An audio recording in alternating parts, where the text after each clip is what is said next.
Peace and love, Black family. This is the Prince of Pan-Africanism coming to you live and direct from Buffalo, New York. Today, we're going to have a special Black Parent teleconference call. I now refer to the Black Parent teleconference movement as the Underground Railroad because that is how I see it. I see it as myself and many of you who are helping me as the lead conductor of this 21st century Underground Railroad to help as many of our parents and educators as possible to keep our children, especially our boys, from falling victim to modern day slavery, otherwise known as the school to prison pipeline.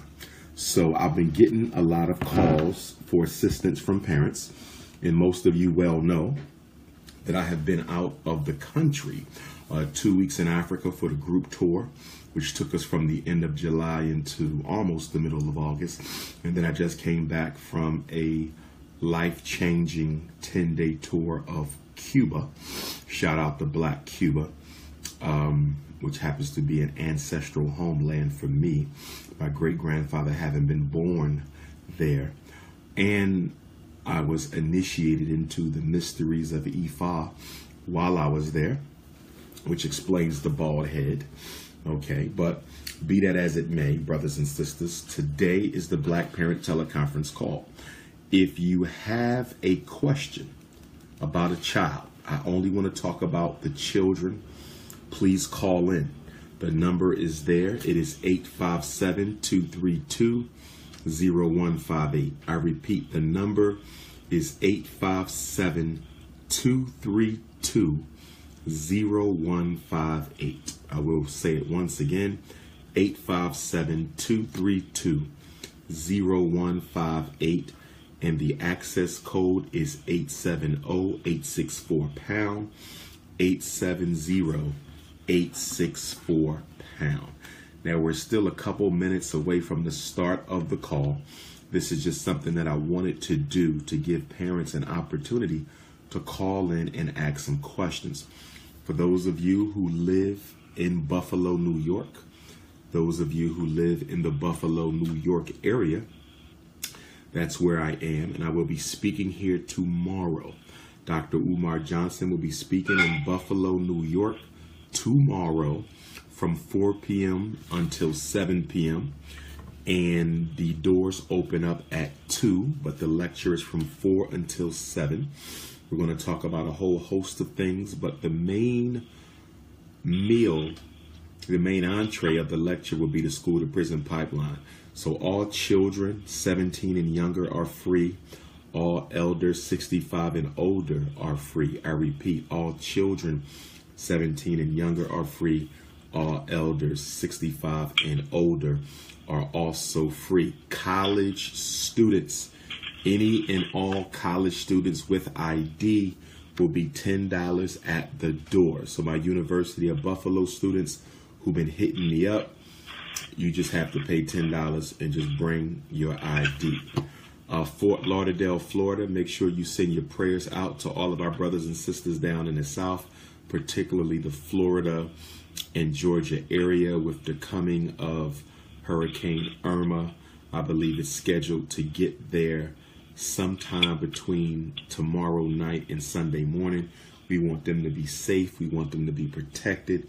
But I will be speaking in Fort Lauderdale on the 30th of September, September 30th at the African American Research Library at Broward. Make sure you continue to send in your donations, GoFundMe.com/Dr. Umar. And I'll be over in Paris, France from the 3rd into the 9th. I apologize to my North Carolina family and other brothers and sisters who were looking forward to seeing the lecture next Sunday the 17th and attending the parents conference next Friday and Saturday. I had to cancel the North Carolina NIBPA conference so that I could be present at Dick Gregory's memorial service. I don't believe it's the actual funeral. It is the memorial service. The viewing will be on Friday and the memorial service will be on Saturday in the DC area. So I deemed it more important for people to attend the homegoing ceremony for Baba Dick Gregory than to be at the NIBPA training. Despite its importance, you only transition to the ancestors once in a lifetime. So I want to be there for that. Many of you want to be there for that. So I did not want to be the one who caused any type of conflict of scheduling or interest by having something as important as the Black Parent Conference on the same days as the viewing and homegoing ceremony for Baba Dick Gregory. So yes, you can buy tickets at the door in Buffalo. Of course, yes, tickets at the door will be $30. Tickets online are $25. I repeat, tickets at the door will be $30. Tickets online are $25. You can go to princeofpanafricanism.eventbrite.com to get your tickets. princeofpanafricanism.eventbrite.com to get your tickets. And of course, we spell Africa with a K. You can also go to drumarjohnson.com and click on the Eventbrite link, or you can pay at the door. Children are free, elders are free, college students are $10 with an ID. So dig up your college ID and come on out and you get in for $10. So with that being said, I want to go to the phone lines and see if we have a caller for the special edition of the Underground Railroad Black Parent Teleconference. Is there someone online who wants to start us off with a question?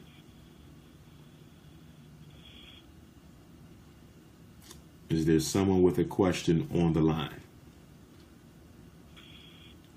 Hey, Dr. Umar, can you hear me? Yes, I can, sister. Where are you calling from? I'm calling from North New Jersey. All right, Newark, New Jersey. Yes, ma'am. I will be in Trenton, New Jersey. I will be in Trenton, New Jersey on October the 14th, I think it is.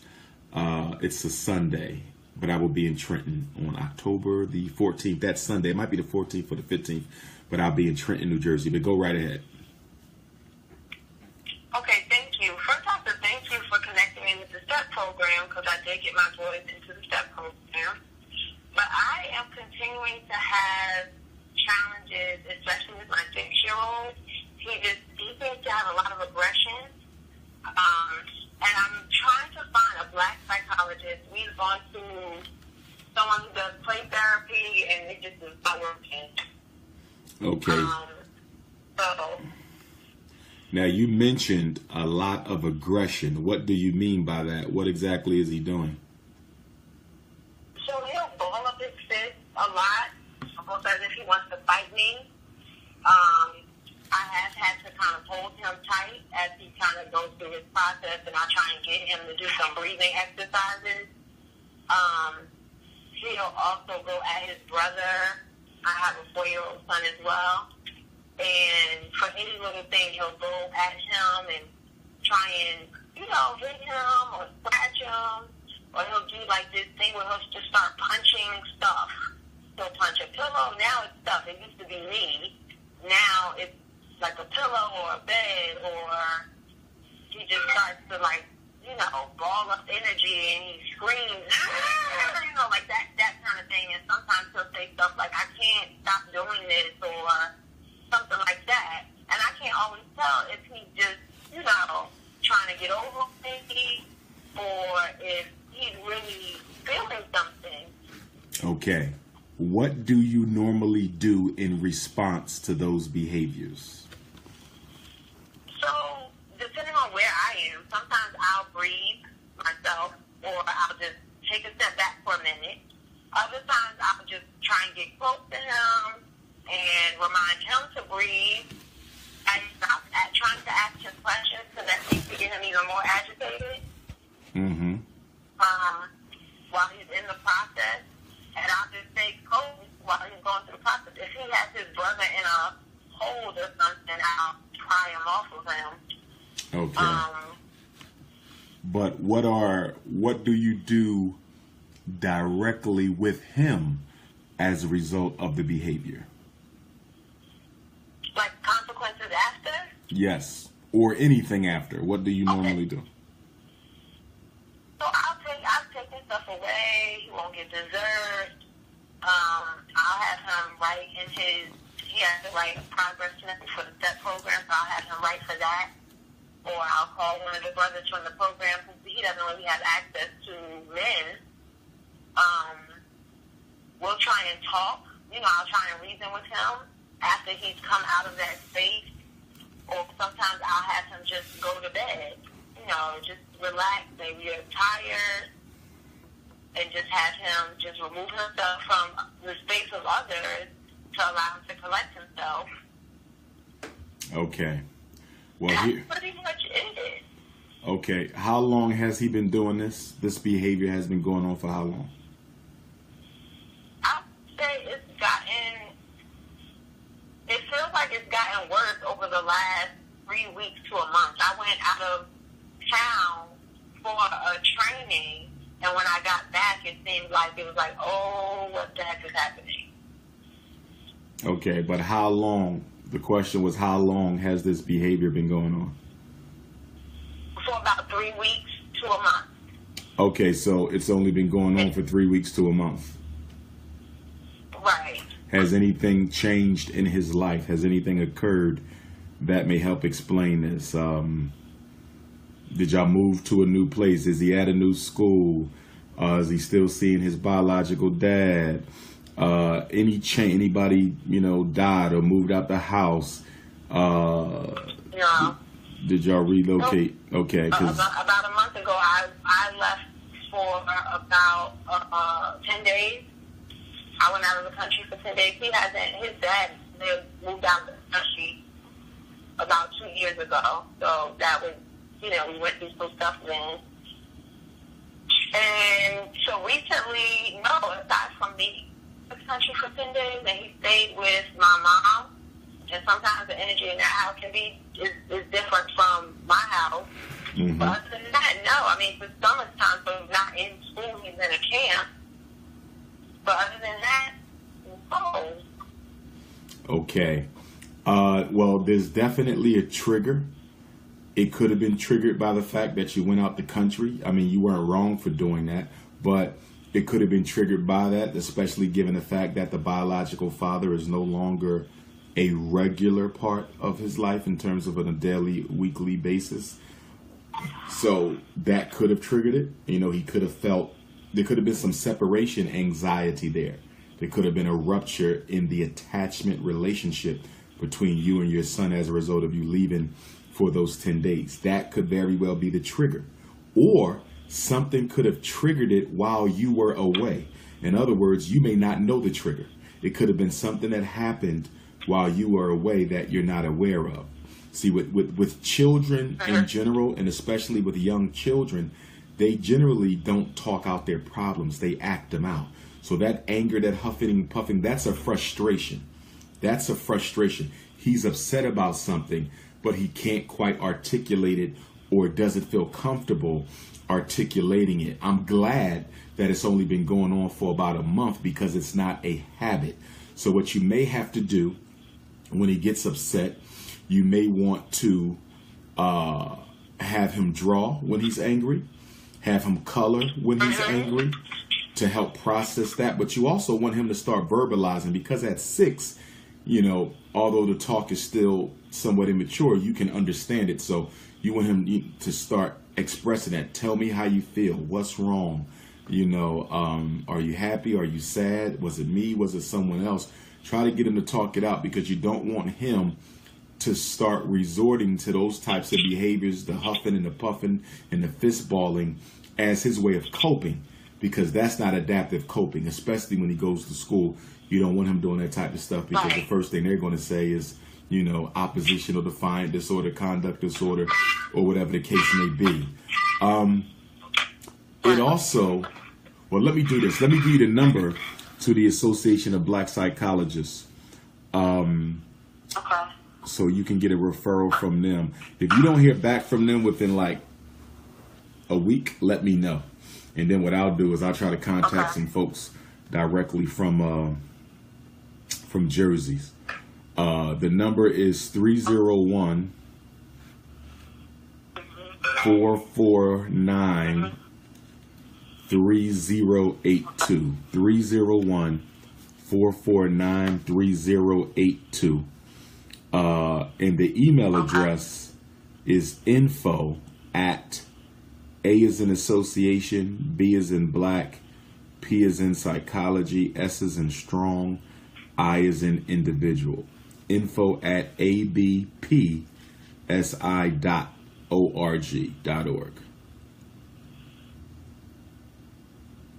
Okay. But yeah, definitely try to get him talking. Okay. And, you know, you may have to reward and punish that behavior too, because we don't want it to become a habit. And so what I mean by rewarding and punishing it, you know, if he gets upset and he's able to talk about it in a way that you find acceptable, maybe he'll get a smiley face for that day. And if he ends up with 4 smiley faces out of the week, then maybe there will be some sort of small reward waiting for him on the weekend. Now, because he's so young, he might can't go a whole week. So you may have to do, you know, every day or every other day if you can go without, you know, huffing and puffing and instead talking out your problems. You get a smiley face and there might be a reward at the end of the night, you know, something light, nothing heavy, nothing expensive. And then on the flip side, if he doesn't do that, you may have to put him in timeout, you know, actually have him sit in the chair, you know, in the corner with no type of sensory stimulation whatsoever. And he may sit there for maybe 10 minutes as a punishment every time he does it. That's what we call extinction. We want to kill the behavior we don't like. So every time he does it, you know, you might say, okay, you're huffing and puffing again. You're going in the corner. You know, you can do it that way every time, or you can simply give him a sad face because he huffed and puffed and see whether or not he will have more positive days than not so positive days. So you might say, listen, you know, 4 positive days out of 7, there'll be a reward, you know, or you might say he does it so much that I'm going to say, if you limit it to only twice a day, if you do it no more than twice, we're going to call that a good day. And you could do it like that. So you have some leeway on how you set it up, but you want to be consistent. The biggest challenge that mothers have when it comes to changing behavior is consistency. A lot of mothers are not consistent only because you work from the heart. And so you care and you love and you hug, but that's not going to change behavior. That will let him know that you care and you love him, but that does nothing to change behavior. Emotions don't change behavior. Consequences do. So you're going to have to buckle down and get kind of firm on him so you can eliminate that behavior, because we don't want that to become part of his personality. Okay, this is helpful. We do the talking about. I've never done the reward immediate. Thank you so much for the info. I'm going to try this. So let me know how that goes, Queen. Let me know how that goes. I will. Thank you so much. No problem. No problem. Thank you. Thank you. Is there another question on the call? Does someone else have a question? Is there someone else on the call with a question? I know we got a lot of folks on. If you have a question about your child, go ahead and ask it. Is there another question? Yes, I have a question. Can you hear me? Yes, I can. Where are you calling from, sister? I'm calling from New Jersey. New Jersey. Go right ahead. Yes, I would say, well, my son is only 7. I should start off with that. My son's 7. He's going into the 2nd grade. And last year, when he was in the 1st grade, subsequently, I found out by happenstance that they have a gifted and talented program in the school. And so I found out after the teachers decide what children are actually chosen to go into the program. Apparently, they don't announce it to the district. They don't announce it to the parents that they have this program for kindergarten, 1st, and 2nd grade parents. It's up to there's no testing involved, just up to the teacher to decide who it's. Okay. You still there, sis? I think we might have lost her. Are you still there, good sister? Oh, yeah, I'm still here. Can you Okay. hear me? Yes, I can. Okay, I'm sorry. You can keep going.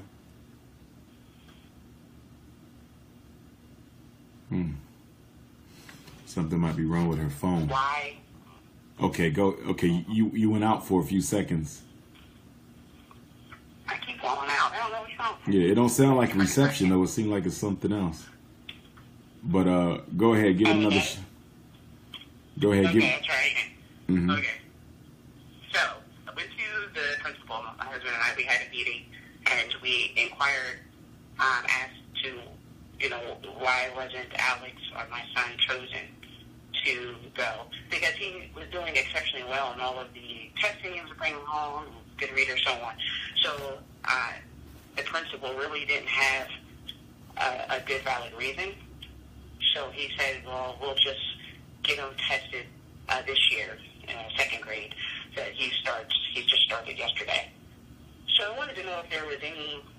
Is that normal for a district to do that? This gifted and talented program, do they just run it on their own? Which township?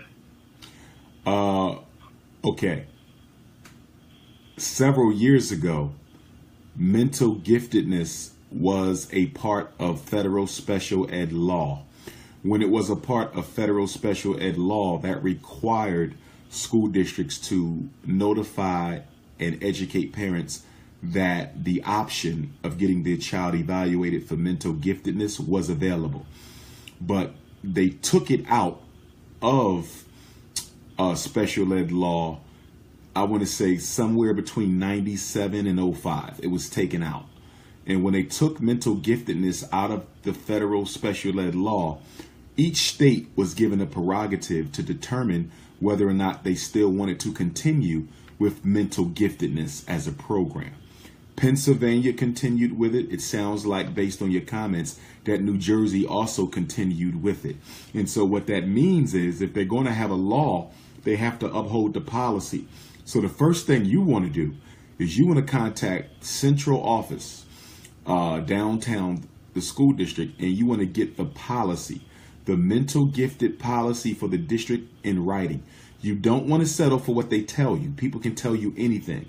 You want to tell them, I want to get a copy of the policy as it is written. As it is written. They might direct you to a website where you can download it, or they might tell you that you can come on in and get it, or they can mail it to you. If you have trouble with that.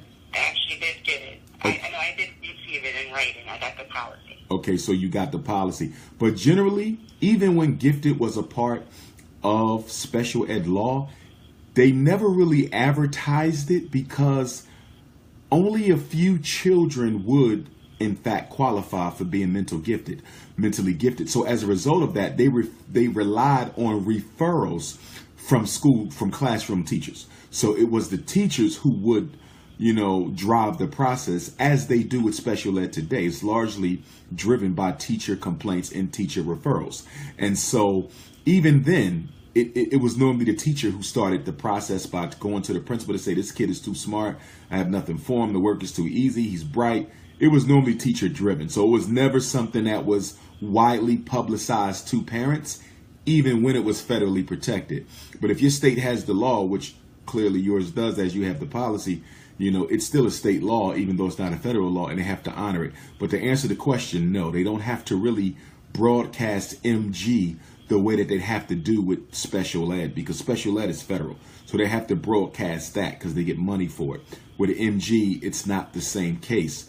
Now, I would have preferred that your son be evaluated last year for the simple fact that the main tests usually used, to determine if a child is gifted is the intelligence test.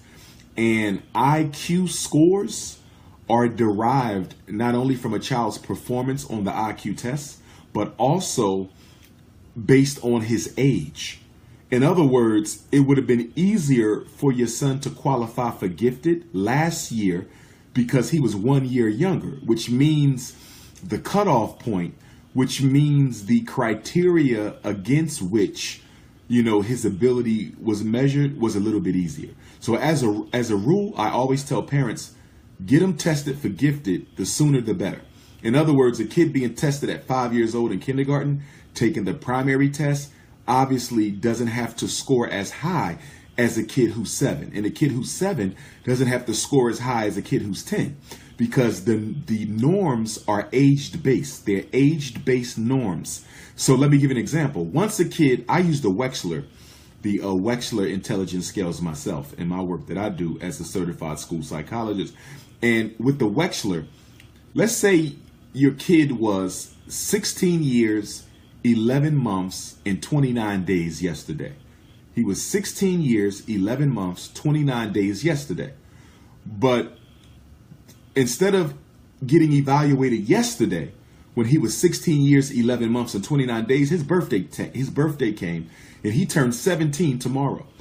You know what that means? That means because he's now 17, only 1 day older, I have to give him the adult intelligence test, which is much more difficult of a measure than the grade school tests.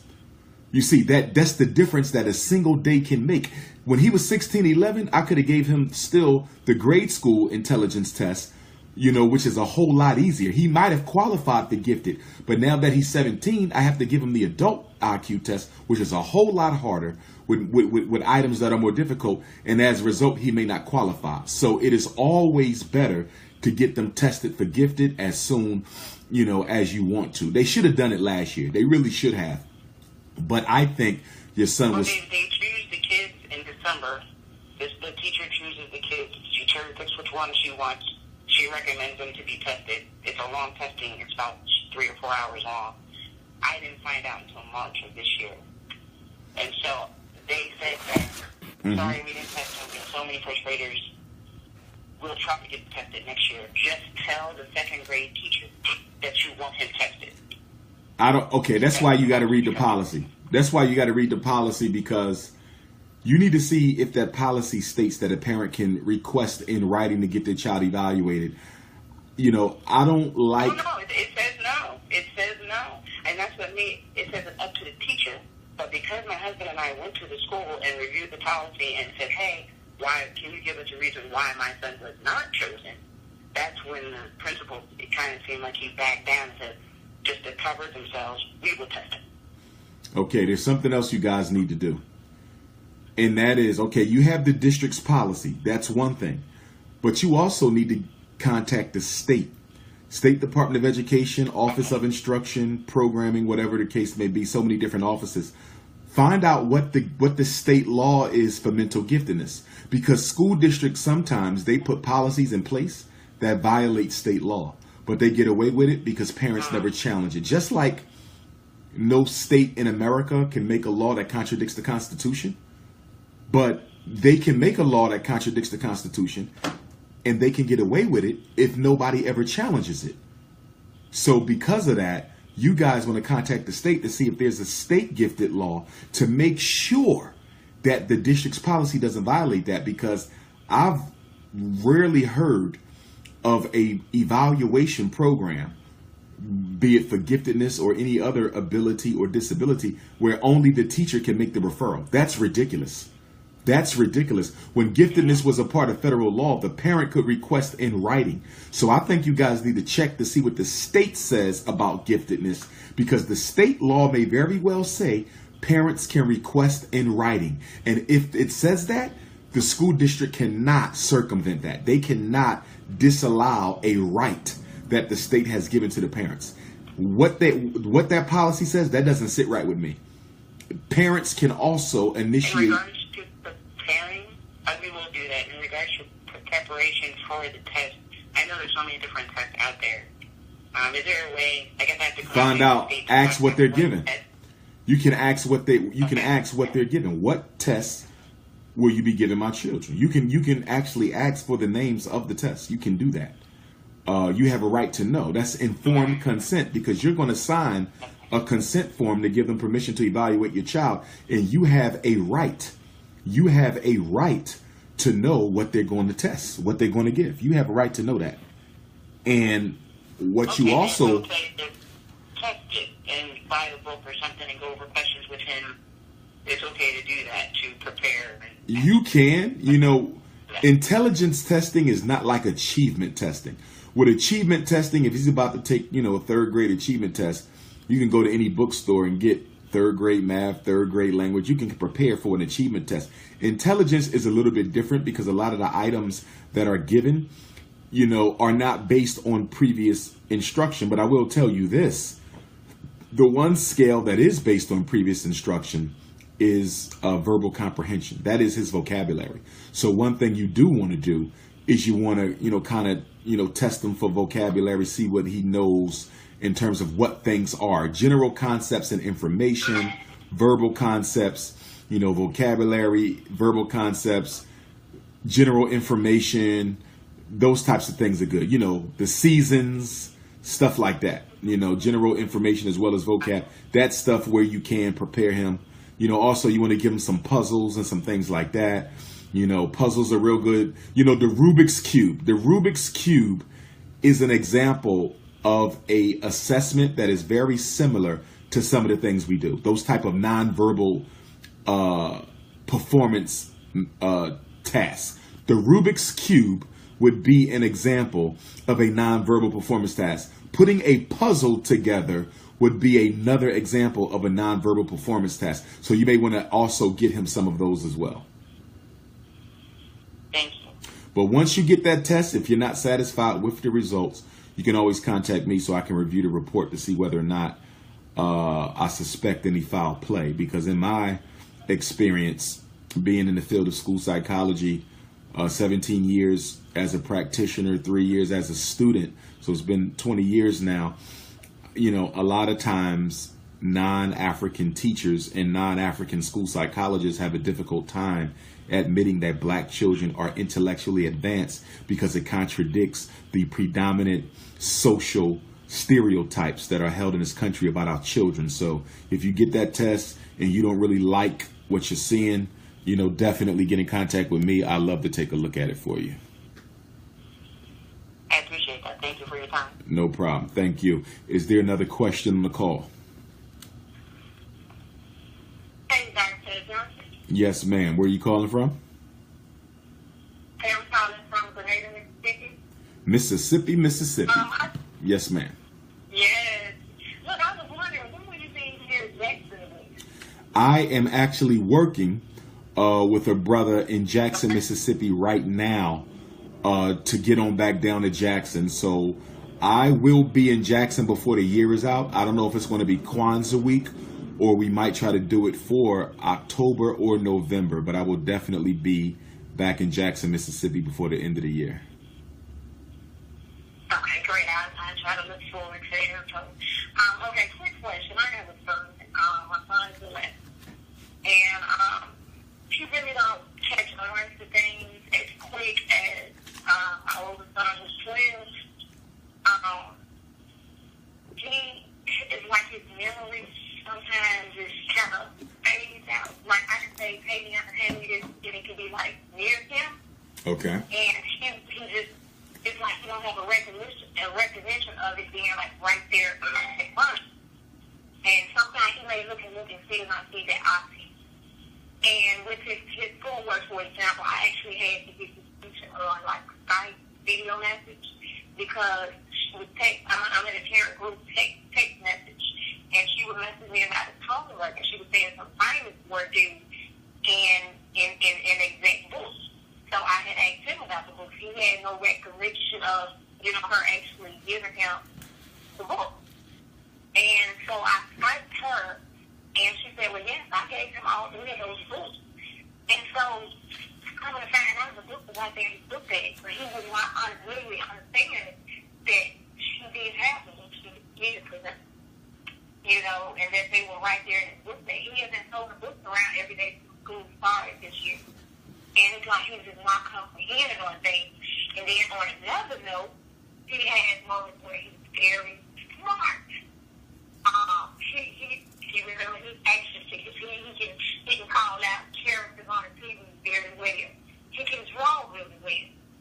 And I'm the type of person I refuse when it comes to the whole, giving a child medicine, that I refuse to do.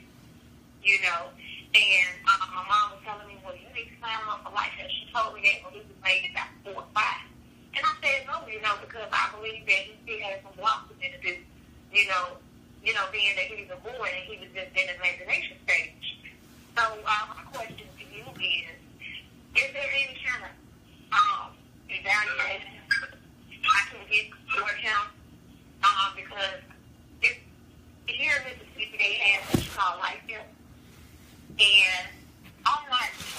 program life help. Because I honestly don't believe that those life help organizations here in Mississippi, get down to the root of the problem. And that's what I want for my son. I want him with the correct diagnosis. How old is he? I'm trying to see. He's 11. Well, remember now, what we often think are memory problems in children are often motivation problems. So one of the things we have to do is we have to discern between whether we're dealing with memory or whether we're dealing with motivation. Because if a kid ain't motivated, he ain't going to remember nothing because he's not interested. So that's the first thing that needs to be ruled out. Is this really memory or is this a motivation situation? Okay, so that's one thing. Okay. 11 years old. How's he doing in school academically? What are the grades like? How did he finish last year? Last year, I kind of wrestled with him. I've actually wrestled with him the past 3 years, I would say, with his reading. It's like he gets real lazy when it comes to read. But math, he gets all A's. Okay. The reading is like he don't want to. He don't want to read the passages that I'm thinking that he should. But I mean, it's like I'm not sure. Now he actually ended up something I had said. This past week, he ended up acting. So instead of him going to his regular class, they sent him to another school building in another area where he had to, do his school. And they would have set a time over there. Okay. Now, you mentioned the word lazy. Are you a single mom?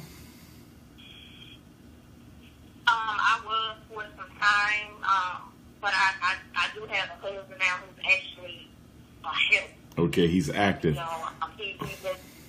Yes. Okay, because having not met your son, tested your son, or observed your son, but I just got a feeling that the diagnosis here is laziness. That's what I think the diagnosis is. It sounded like. How much does he read at home outside of school? And that's the thing, because he reads here at home. He reads it now. I will admit, probably not as much as he should be, or as he can. The other thing too is whether or not you're working with him on comprehension skill development. When you say he's struggling with reading, are you speaking of his ability to understand the material or his ability to decode the words? Where is his struggle? His ability to understand the material. Yeah. And you're going to have to build that skill at home because teachers often don't do a good job teaching reading comprehension. You're probably going to have to do that. And all you have to do is get a newspaper article. Newspapers are excellent because the articles are not long. He reads that, you take it from him, you ask him a couple questions. And by doing this over and over again, he get the questions wrong, you give it back, he reads it again, you ask him some different questions. You have to build the memory muscles. You have to build his memory muscles by constantly working on him with short, quick reading comprehension tasks. Newspapers are perfect. You can get the daily news every day and, choose 2 or 3 articles and have him answer about 3 to 5 questions from each article. Read it, give it back to me. I'm going to ask you some questions. Make sure it's not information he already knows about. So you don't want to have him read an article about LeBron James because he might already know everything about LeBron James because he's a LeBron James fan, not necessarily because he can comprehend what he's reading. So you want it to be stuff that he's not familiar with, so you force him to tackle new information. It also might be a good idea to get him a tutor to work with him in the area of reading too, because he's 11. Is he a 5th grader? He's 6th grade. He's a 6th grader. Yeah, it might not hurt to get him a tutor as well, but I really suspect that he's not putting forth the effort. One thing we got to understand about effort, if you don't put forth the effort and if you don't have the motivation necessary to put forth the effort, a kid who is proficient will look below basic. A kid who is gifted can look like they are a slow learner when effort and motivation are not present. So you definitely want to rule that out before you start ruling anything else in. But I would really go with the tutor, because you don't want to put your kid in special ed, because nothing good is going to come from that. Special ed is just the fast track to the school to prison pipeline. Exactly. I totally agree with that. And I've been fighting, doing it for years, and, thank God for my mistake to, not do so. But I do thank you for that information. No and problem. just one last question. Sure. My husband would love to speak with you or just on an issue aside from the children. Is there any other time he could speak with you concerning the idea that, he had? I think would be very vital to the community. Yeah, what you can do, you can have him text me. 215-989-9858 is my personal cell, or he can email me at Dr Umar Johnson at yahoo.com. That's DrUmar Johnson at yahoo.com. So whichever works best for him. Okay, great. All right, I thank you so much for your time. Thank you. No problem. Is there another question on the call?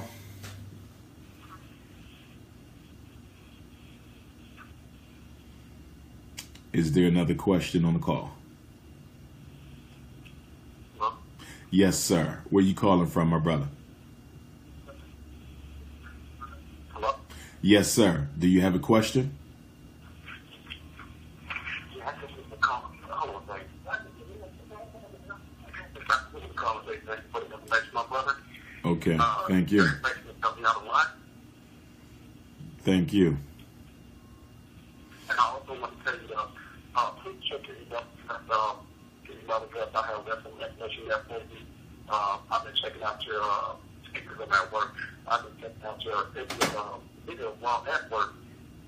And I think that you are being targeted pretty much. Please check your email. So there's no else that you're there, okay? Okay. No problem. Thank you. Is there another question? Well, before I take the next question, some of my people on Instagram want the call-in number. If you have a question about your child, for my Instagram folks, the phone number is 857-232-0158, 857-232-0158. Again, that's 857-232-0158. And the access code is 870-864-pound. Again, it's 870-864-pound if you have questions. Is there another question on the call? Yes, I'm here. Yes, sir.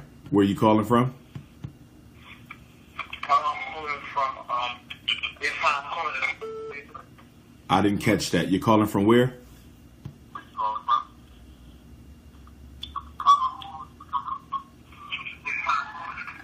Okay. I need everybody to mute. Brooklyn, New York. Yes, sir. Go right ahead. Yes, hi. Well, I'm a first-time caller, long-time supporter of you, Brother Umar. I appreciate everything you're doing for the African community. I just have a question. Hello? Yes. Go right ahead. Go ahead, bro. Ask that question. Okay, yeah. So my question is, what should someone like myself, because I was in the streets before, I served some time in jail, about a year. I came home, been home almost 3 years, and been able to find reasonable work. Everywhere I've tried to apply to, every time I'm trying to go to, I haven't been able to find somewhere that's going to give me a reasonable job. So, but my question to you is, what suggestions would you have? Because I have 2 felonies on my record. Question: Have you reached out to State Senator Charles Barron? No, I have not. I want you to. He's a conscious elected official out of New York City, very popular within the black consciousness community. He's taking some stands for our people. I want you to contact him, Charles Barron, Barron, or it might be one R, but it's Charles Barron. He's a state senator. He represents New York City. I want you to call him, and I want you to tell him, Dr. Umar Johnson told me to get in contact with you because he said you could probably help me find a job. Make sure you mention my name and let me know what comes of that. If you don't hear something, then let me know. Because as you know, basically, you can get a job nowhere. They give you a whole bunch of places as to where you can apply to, regardless of what you try to do. Like, my security license, I was denied. Tried to get a hack license, I was denied. Tried to get a license to try to run my own business because, you know, like I said, I was getting money in the streets before. I had so much world away. So I tried to even go get my liquor license, which was about, $10,000 on that. And it was thrown out the game because, come to find out, you can't get any licenses for the state of New York if you have any felonies on your background. So basically, it's like, what other options are there for you to do? You don't want to go back to the streets. I got you. Do you have my cell, good brother?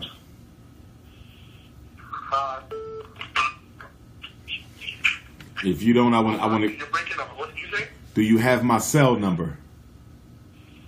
No, I heard that, but I said no. Okay, let me give you my cell number. After you talk to Charles Barron, I want you to get back in contact with me and let me know what became of that situation.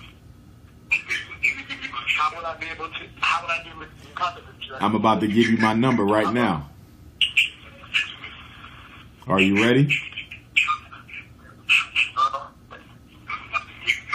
The number is, and I need everybody to mute your phone. Too much feedback. I need everybody to mute their phones. A lot of you don't have your phones muted. Please mute your phones.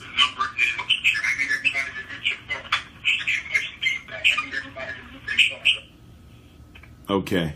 The number is 215-989-9858. 215-989-9858.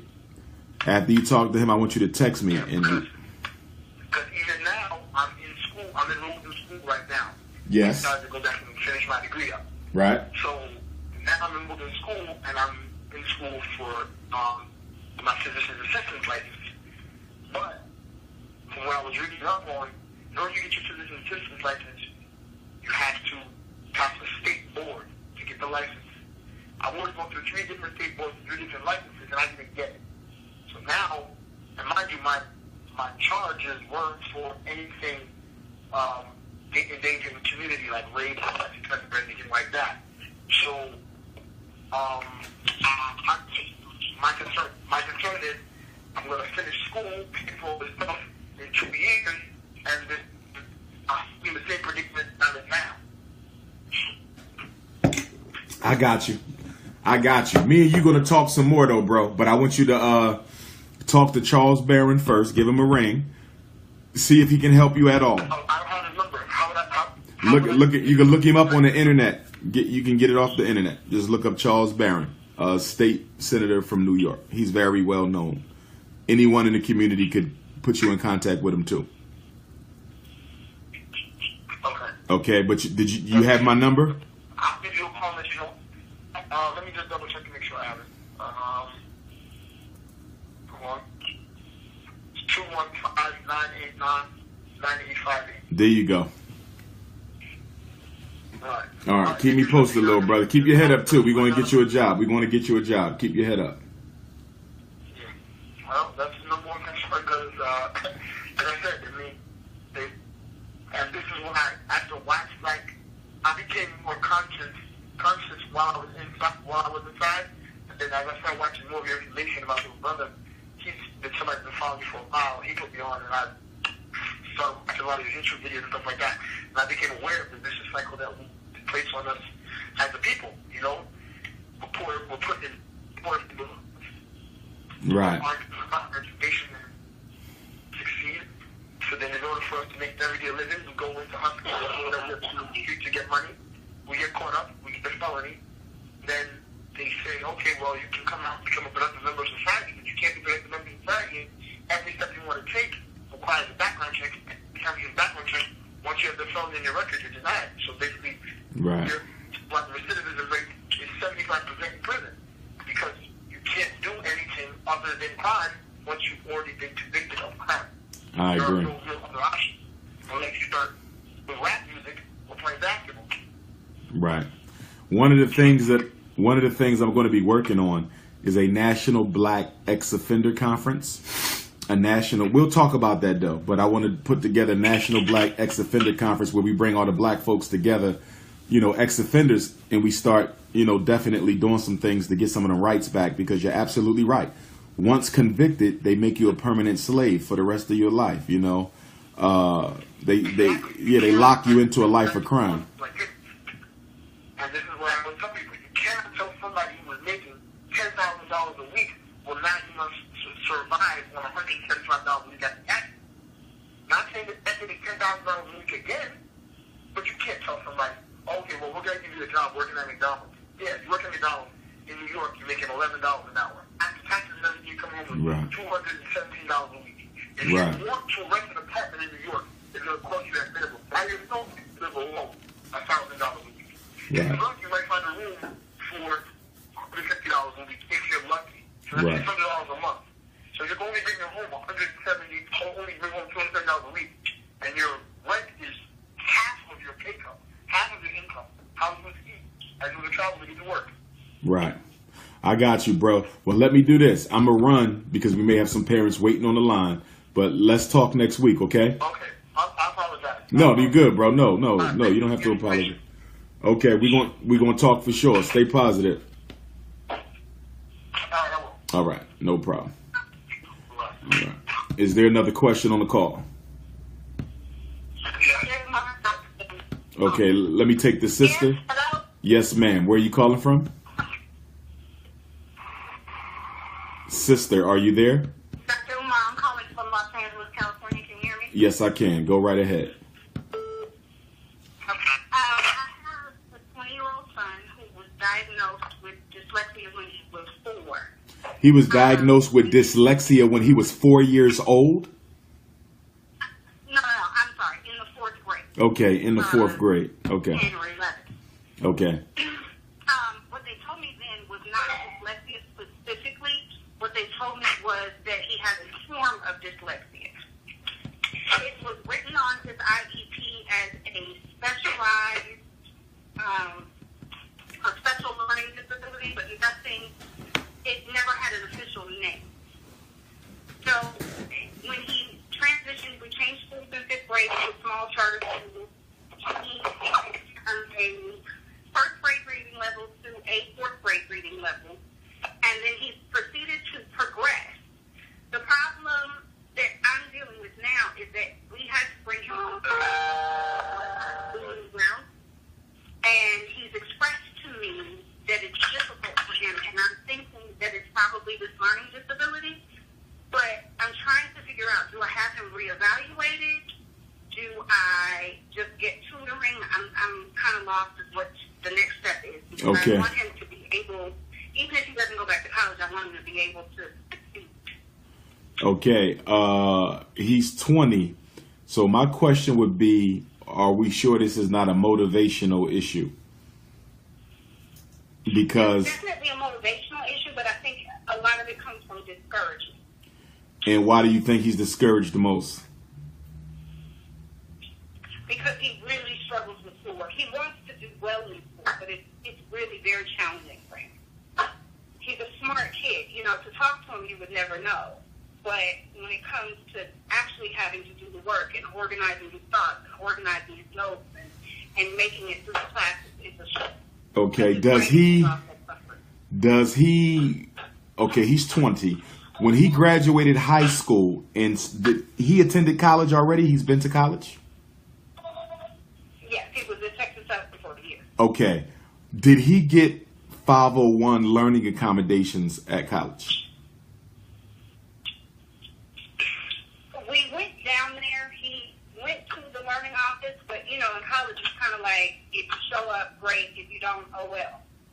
Right, but he's entitled to 504 learning accommodations in college if he has a learning disability, which doesn't function. It doesn't provide you with as many supports as public school special ed programming, but you get extra time to take your test. You can get tutors free of charge. You can take your test in a different room, longer time to get assignments done and projects. It does come in handy. So if he does not qualify for those right now, or if he doesn't get it, I think he probably should get reevaluated, because at this stage of the game, it ain't about special ed because he's out of high school. It's about qualifying for the necessary learning accommodations that he's going to need to take some of the pressure off of himself. So I think if he's going back to college or trade school, I do recommend he gets reevaluated as an adult so he can get those accommodations.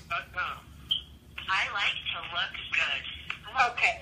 And so then my next question is, do you know anyone here in Los Angeles that does that and for maybe a reduced cost? Because I'm a single parent and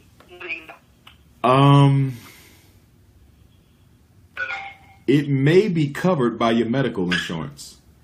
It may be covered by your clinical evaluations are generally at least partially covered by your insurance.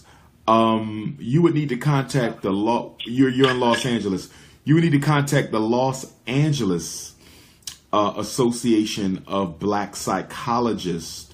And you know what I'm going to do? I'm going to give you Sister Monica's number. Sister Monica is the president of the Los Angeles chapter of the National Independent Black Parent Association, and she should be able to help you contact the Los Angeles chapter of the Association of Black Psychologists. Are you ready for the number? yeah. Okay, Sister Monica's number is 213-538-2871. 213-538-2871. Okay, and just because there's some interference, I'm going to repeat it. 213-538-2871. Yes. Okay, thank you. No problem. And you could also Google Los Angeles chapter of the Association of Black Psychologists as well to see if it comes up for you.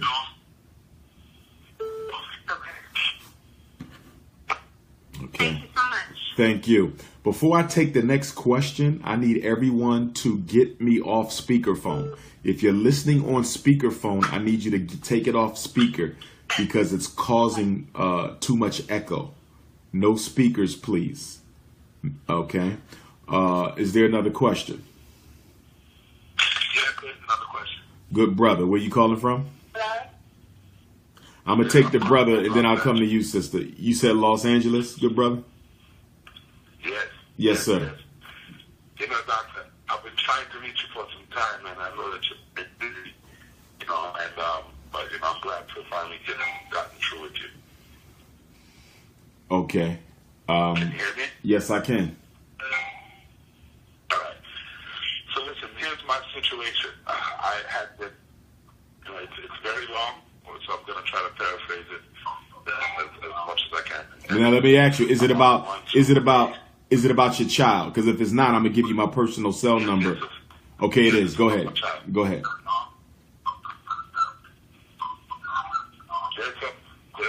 There's some mix-up in the live record. Yeah, I need. Okay, hold on 1 second, bro. I need you guys to mute your phones. Hold on. Okay, I need y'all to. Okay, I think we're clear. Go ahead, my brother. Give it another shot. All right, great. So I raised my kid for almost his last 7 years. In and out of the kid's life. She had recently entered in. She was doing bad, and she entered into a same-sex relationship. Within 60 days of meeting this person, she decided to move in with this person. Now, at that time, she decided that she wanted to be a mother, you know. So she applied for custody, joint custody. The judge said no. He's been in a stable home all this time for the last 7 years. You yourself admitted with being sporadic inside the home, right?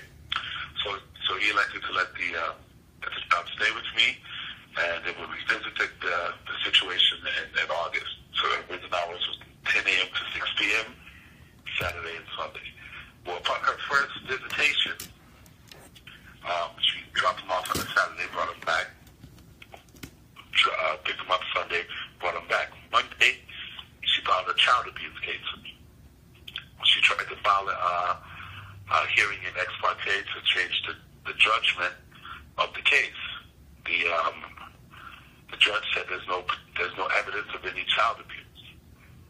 So the judgment remains the same. The child stays with the parent. DCFS picks up the case, however, and they have since taken the kid away from me. I've gone through this arduous process of triple courts, through DCFS courts, and they have done absolutely nothing on the end of the social worker then to reunite me with my child. They've done everything to make it a hindrance to me to do so, right? They tried to diagnose the kid as special needs, which he's not special needs. You know, he just has lack of motivational issue. Now, they've had the kid. I'm appealing the notice, the judgment right now. But I need some help, you know. It's been a very frustrating thing for me, you know, and it was kind of like an emasculating experience for someone to come into your home and just take your kid, you know. So I needed some advice from you and some help, you know, some good legal representation as well. Yeah, you're definitely going to have to get an attorney. You're definitely going to have to get an attorney. And what I recommend is that you contact the National Bar Association, which is the Black Lawyers organization, because they should be able to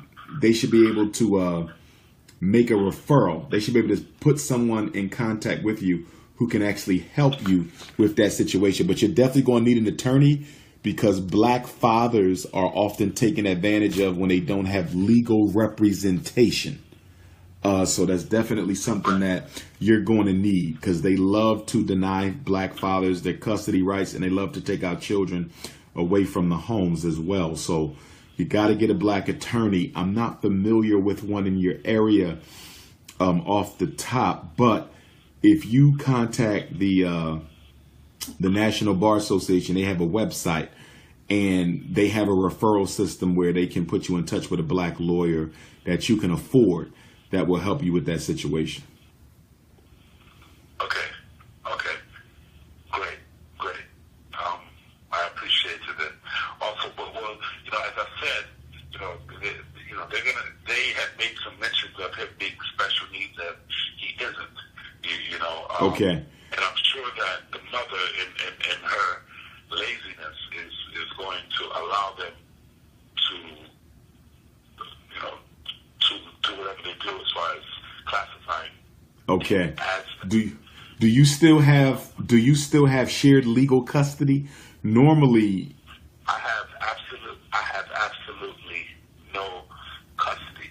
Okay. There's so many interesting things that went on within this process, that it was illegal on their side, as well as, you know, they prescribed a certain amount of classes for me to take: anger management, a parenting class, and some other anger management, parenting class, and conjoined counseling.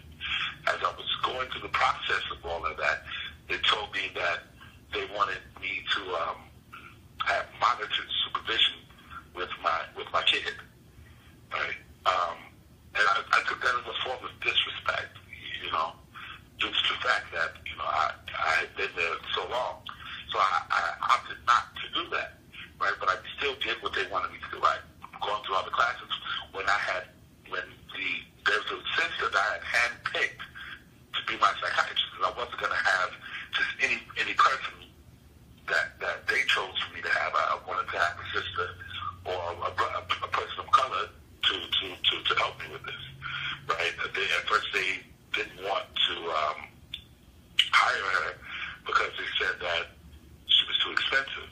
I gave them the argument of, well, is this about me or how much you guys can actually afford to pay for me to get better? You know, since you diagnosed me as it is, I have a problem, right? So they approved all of that, and then when I started going to court, they said that none of the techniques that she was using was acceptable. Right? I got you. So they were giving me a hard time throughout the social workers changed several different times. There was no communication, right? But they had done a lot of trickery in regards to making my son feel like he was in danger and making him feel like he needed to fear for his life around. Got you. You're in Los Angeles, right, my brother? Yes. Okay. There's a sister. Met before, man, when you were down here. I got you. Well, check this out. There's a sister on my Facebook Live feed, Sister Dindi, who says there's an organization in Los Angeles called My Child Says Daddy.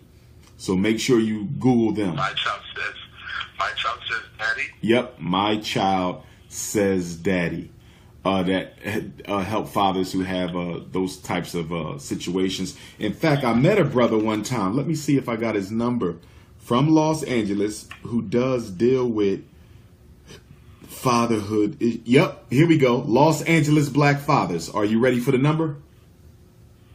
Yeah. Okay, this is to the Los Angeles Black Fathers, and the number is 323-816-1750. 323-816-1750. Los Angeles Black Fathers. So you have them, and then you also have My Child Says Daddy organization. Okay. And of course, the National Bar Association.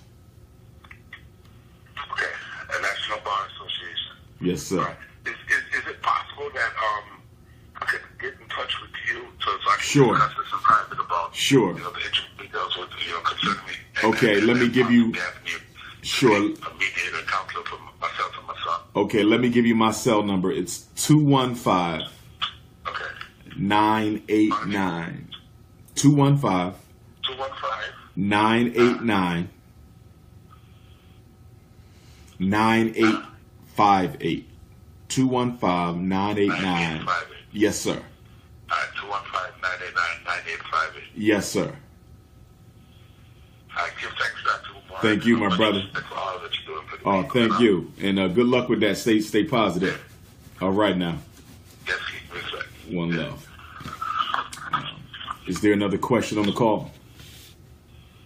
Dr. Umar? Yes, Dr. Umar. Okay, there was two sisters. Okay, let me take the sister who spoke just before you. Then I'm gonna come right back to you. Dr. Umar, yes. Okay, say that again, sis. Dr. Umar, this is Tiffany, and I'm calling from Pocomoke, Maryland. Pocomoke, Maryland. Wow, I went to college. Do you know a brother by the name of Kevin Cannon? He has a brother. They both play football. The brother's name is Jug. I forget Jug's real name. Kevin Cannon. They're short for brothers. They're short, but they have tremendous athletic ability. They'll be in their early 40s right now. Do you know them? Well, I'm not a real resident because I'm military, so I got you. I got you. We went to college together. He was a good buddy of mine. We lost contact, and he was from Pocomoke, Maryland. But go right ahead. Yeah. But first of all, I want to thank you for taking the time to speak to our people. That means a lot. So I just want to start off by thanking you for this, for taking time out. Thank you. But I want to talk about my son. Sure. And I just wanted to, it's something that I've been struggling with, him being diagnosed ADHD, and struggling for 5 years now on whether to put him on medication or not. No meds. Don't do the meds. How old is he? He's 12 now. Not the meds. It's very hard because every time I sit down to do the state counseling with his teachers and we go through things, they're pushing and recommending medication, and the last time we had this, I was brought to tears because I felt like I was almost depriving my son of his education because he's struggling so much, and some of his symptoms are just being so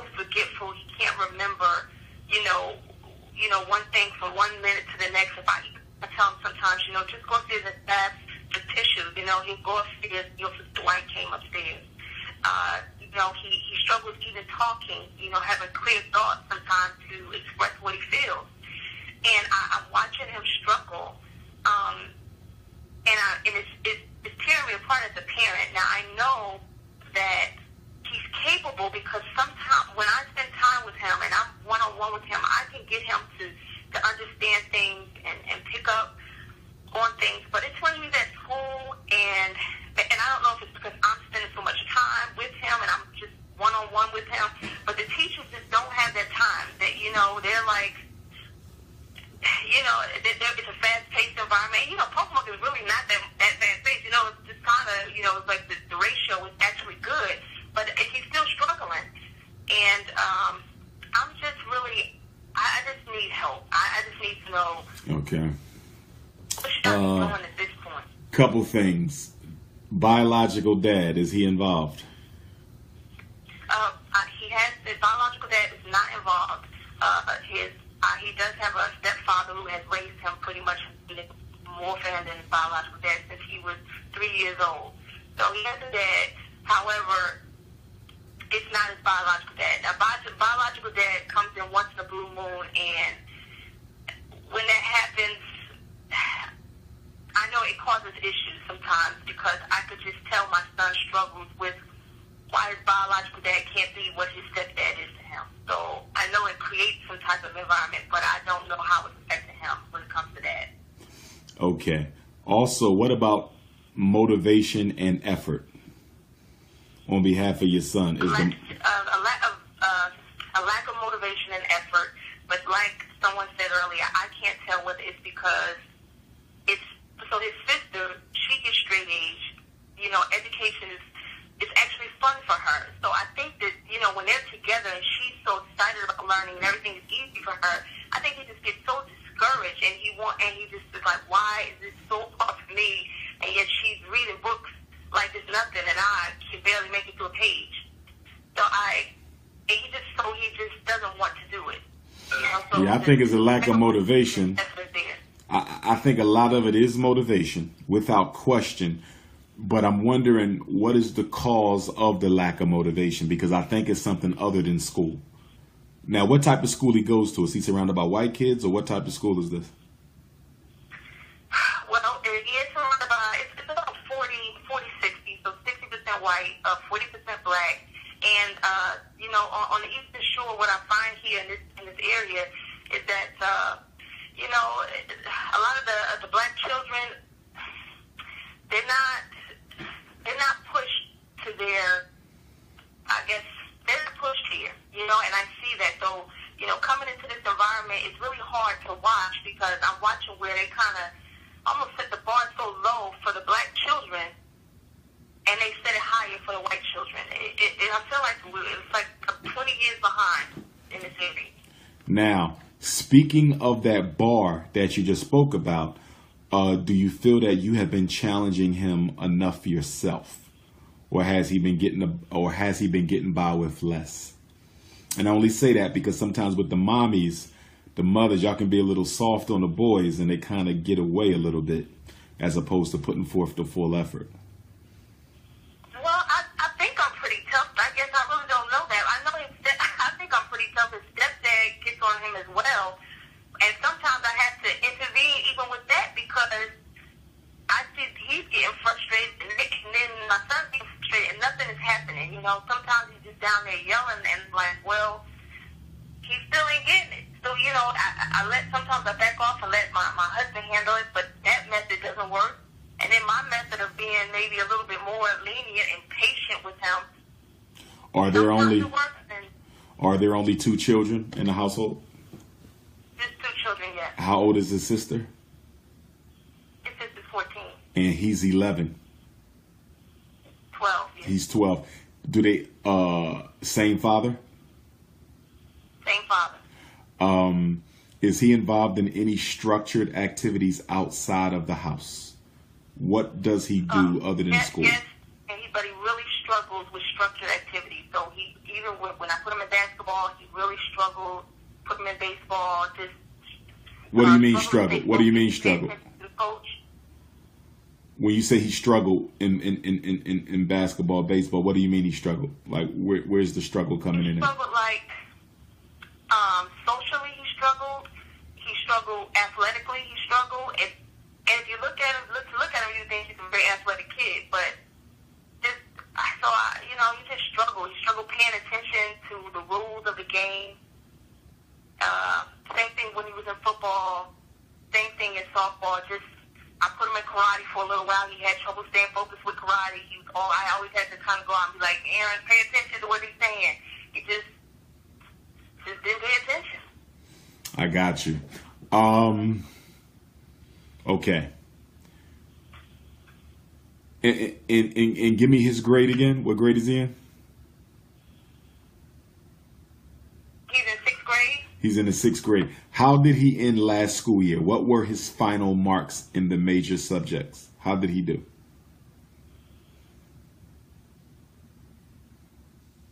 He did okay. What do you mean? With A, B, C. He ended with A's, B's, and C's. So he's not really struggling too much academically, or is he? Well, no, that was a lot of our push. That was us going to the school, working with the teachers, catching up on work where he had, didn't turn in homework. Okay. So that was us getting engaged and making sure he was doing stuff every day. We had to hold his hand. Is he spoiled? Was he spoiled?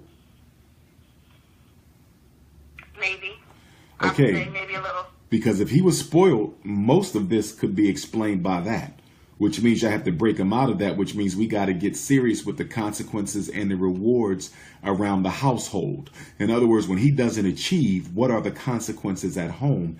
And when he does well over a sustained period of time, i.e. a month, a marking period, a week, what are the small rewards that are in place? Because ultimately, you want to provide a child with what I call double motivation.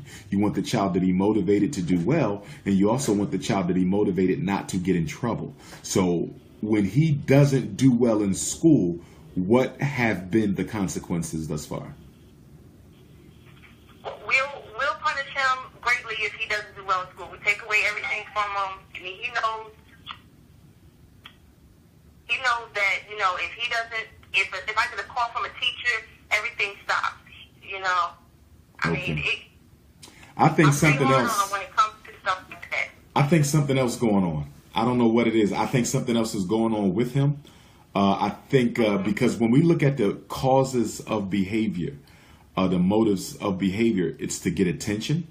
So is he not performing because he don't feel he's getting enough attention from you or the stepdad? Is that a possibility here? Is it a situation where mom, dad, and daughter are all very tight, but he's the black sheep, as so to speak, in the family? Like, is he fitting in with the family, or does he seem like he's kind of in his own world within that house? I would say him and his sisters are very competitive, and so they are. So in that way, I would say yes. I mean, they are competitive against one another from birthdays to, yes. Okay. Yeah. So, attention is one factor. Emotional issues could be another factor. I think you should get him to speak with somebody. I think he needs to talk with someone. A counselor. It doesn't have to be long unless they find that there's a problem that necessitates more intervention.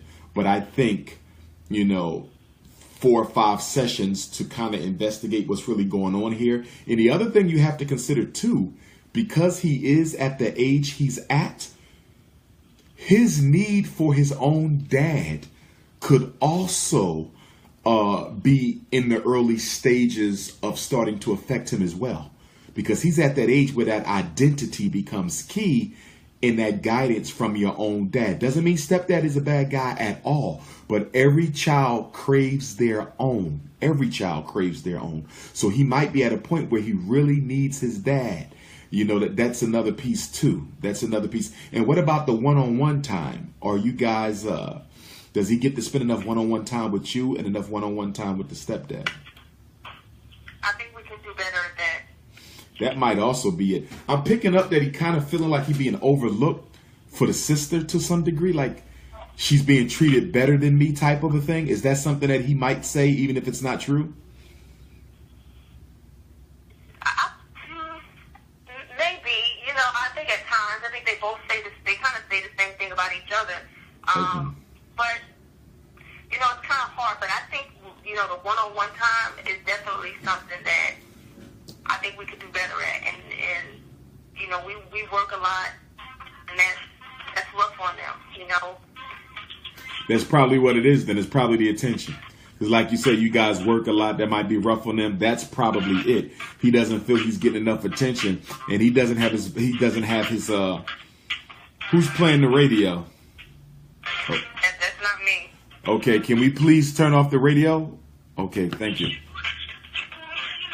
Oh my gosh.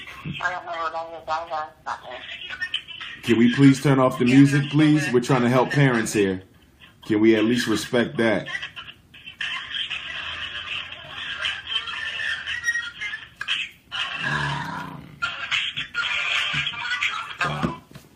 Yeah, I'm here.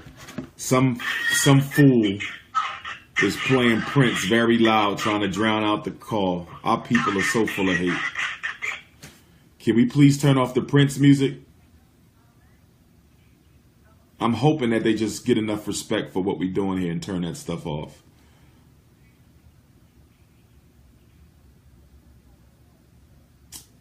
Yeah, I got to get those. I got to get those function buttons again. It sounded like they kind of turned it. They might have turned it off.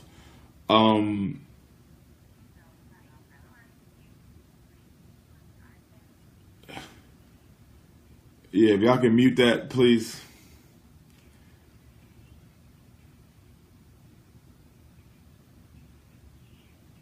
Now, I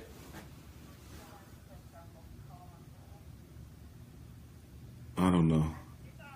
Okay, I think we okay now. Okay. I'm still here. Doctor. Is there any way you can? Is there any way that the biological father can be brought back into his life? That's very scary for me because he struggles with so many things himself, and okay. It's very scary. So, if I thought, I have reached out to him throughout, you know, Aaron's, you know, just growing up, and he always responds in a selfish way, and it sometimes it's just not about the kids, and sometimes it's about more about, because we were married at one time, it's about us getting back together and stuff like that. So it's very hard to keep him focused on the children because he, you know, he has his own agenda. I got you. I think the exact same situation. It's like looking in the mirror at what you're saying. The same age, same everything, the same marriage, exactly the thing that you're saying. I lived it. It's crazy to hear somebody else say it. Yeah, I would start. I think it's the time though. When you said that you guys work a lot and they probably, I think it's the time. He needs time. He needs time from you, time from the stepdad, because he don't have his biological dad there. I do think that's probably bothering him to some extent too as well.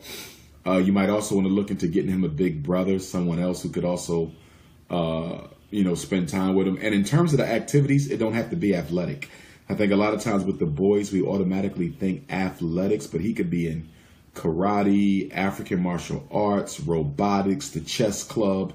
I think he needs something else to do, especially to take his mind off the fact that you guys are busy a lot.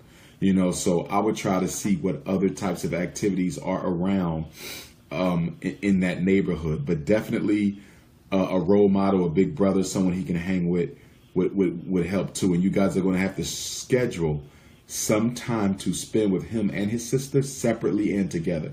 So maybe once a month or twice a month there's a family night. All four of you guys do something at home together, maybe cook a meal together or go out. And then in addition to that, once or twice a month, he should be with just you and mom, 2 hours twice a month. And then with dad, 2 hours twice a month. So that's like 8 hours total for the month that he's getting with both parents. He needs that one-on-one. That's what I'm feeling. He's kind of feeling a little lonely right now. Thank you so much, Dr. Umar. Thanks for Again, I appreciate you so much. No problem. Thank you, sis. Thank you. Is there another question? I have a question. Yes, ma'am. Where are you calling from? Okay. I'm calling from New Haven, Connecticut. New Haven, Connecticut. All right. Yes. Go right When ahead. you come here. We can make that happen. I just need you to help me find a venue. We can make that happen. I just need you to help me find a church or something I can see. Okay, do that. Say that again. I said I can get your venue. Okay, please do. Do you have my cell number, sister? Is that the 215? Yes, it is. 989? Yes, it is.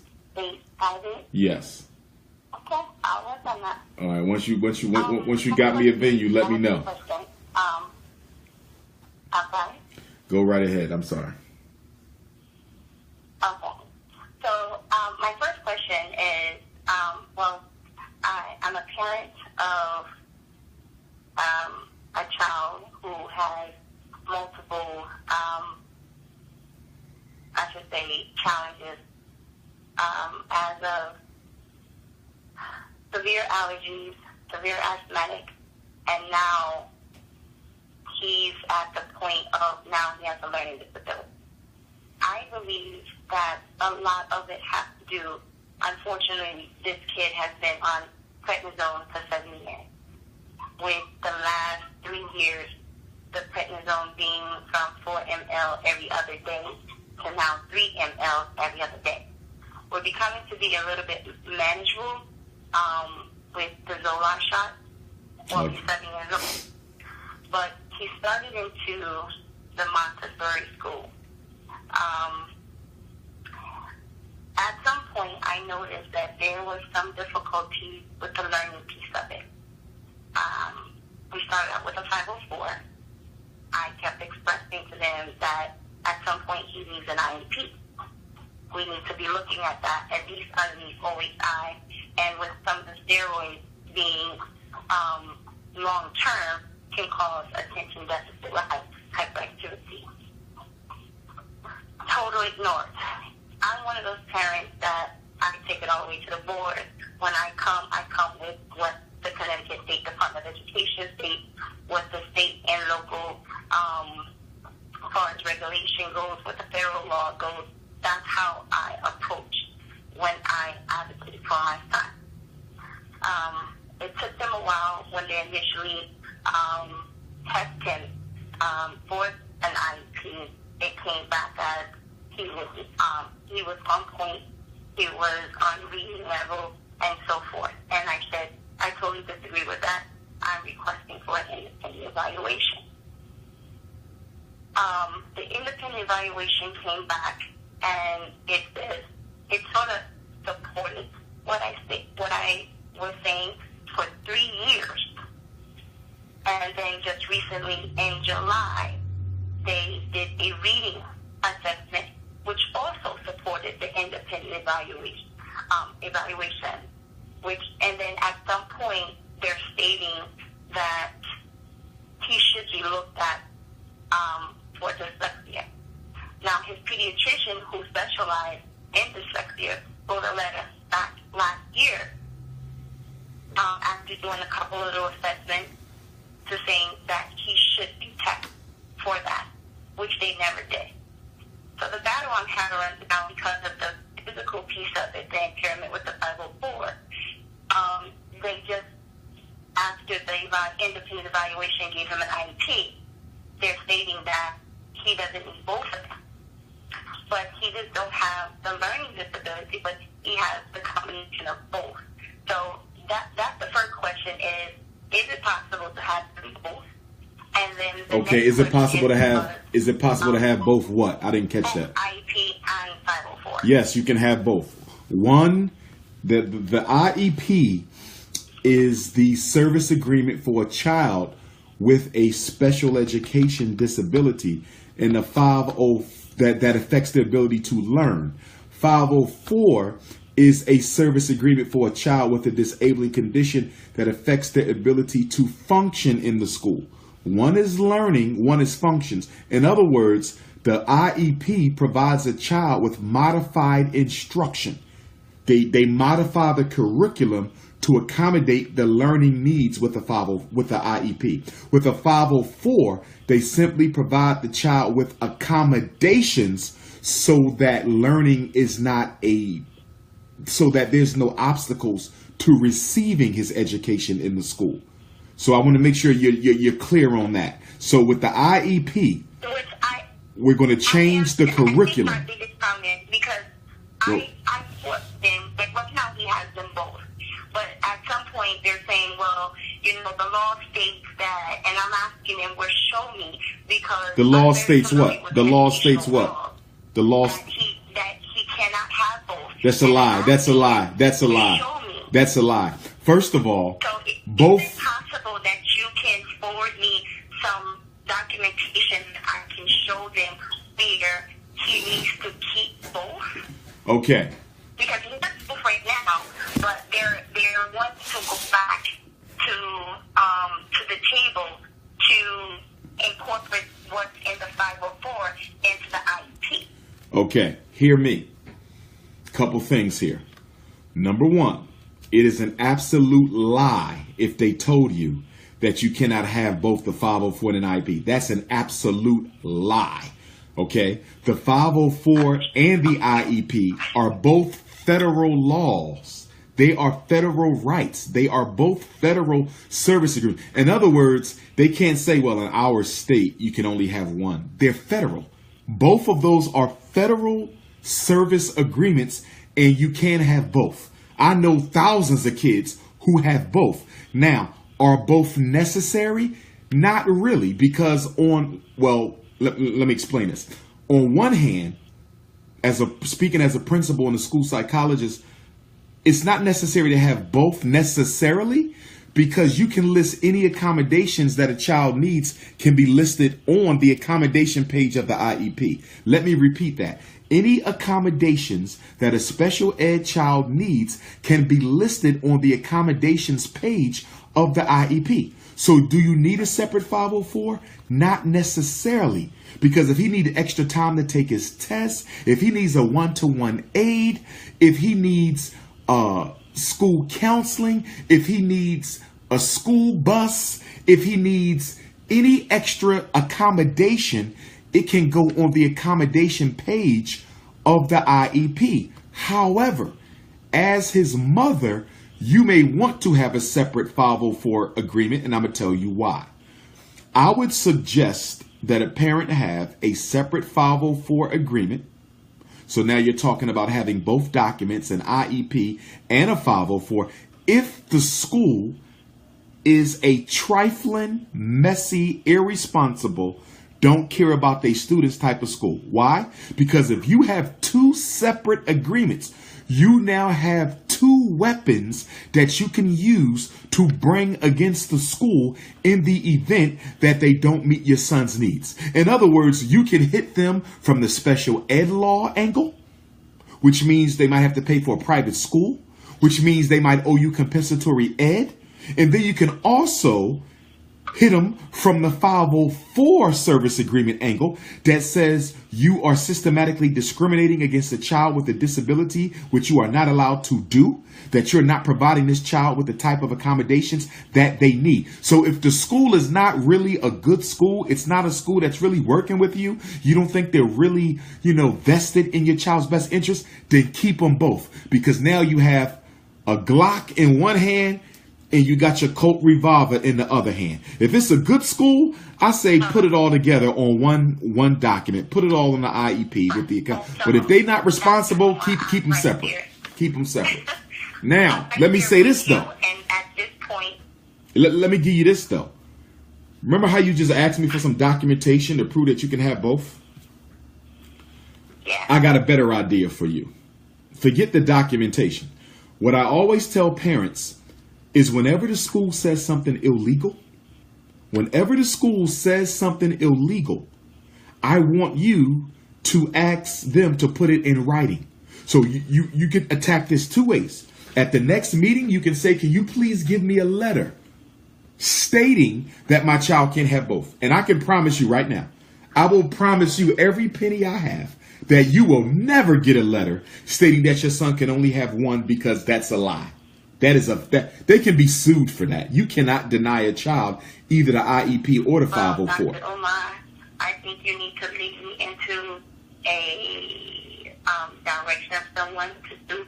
Right now, I'm at the CHRO level, and I'm fighting them for discrimination of disability. I'm fighting them for retaliation. I'm fighting them for a whole lot. At this point, I'm at the CHRO level. And when I tell you that this district is a mess, when I tell you I walk... Wait, where are you? Where are you? Where are you again? Where? I'm in New Haven. New Haven, Connecticut. Okay, we're going to have to organize the parents in New Haven, Connecticut.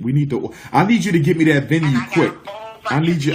I have a whole bunch of parents for you ready to go. Okay, so once you get that venue, if you can get it quickly, we can do something next month, October, if you can get it quickly. So No problem. make sure you text me. But one other thing I did want to tell you is you can write a letter. You can write a letter to the principal and basically say that you told me that I'm not allowed to have both, which is clearly a violation of federal law.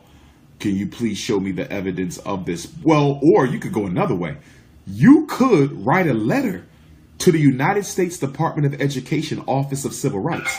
You could write a letter to the United States Department of Education Office of Civil Rights telling them that the school told you that your child cannot have both agreements, and that will start a federal investigation. So you got a couple ways you can go with this.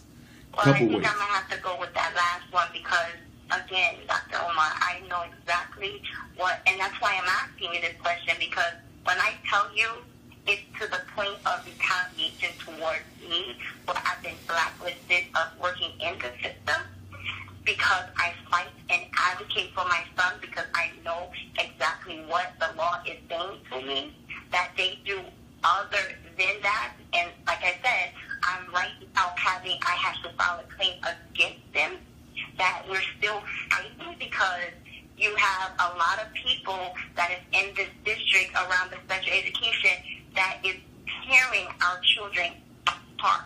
And for whatever, I've gone to the Board of Education, I've written to the state, I've written to the mayor, I've written to them all for someone to come in. I didn't ask to do a systematic audit. I got you. That's what I'm saying to you. I don't know who, and I'm getting, it's, you have a lot of times you have people who have the mouth behind closed doors, but they don't have the mouth when it's time to stand up. And I take the loss to fight for not just my child, like the policies in this district has not been looked at since 1995, and it's 2017. I have fought them for that. I have helped them rewrite and revise the policy now, which was proposed back in April, but still have not been posted and moved forward like it was supposed to. I have contacted someone at the state level to even tell them that the policies are outdated. Got you. And when I tell you, no one has moved. No one has moved. And that's why I'm at this level now speaking to you. I got you.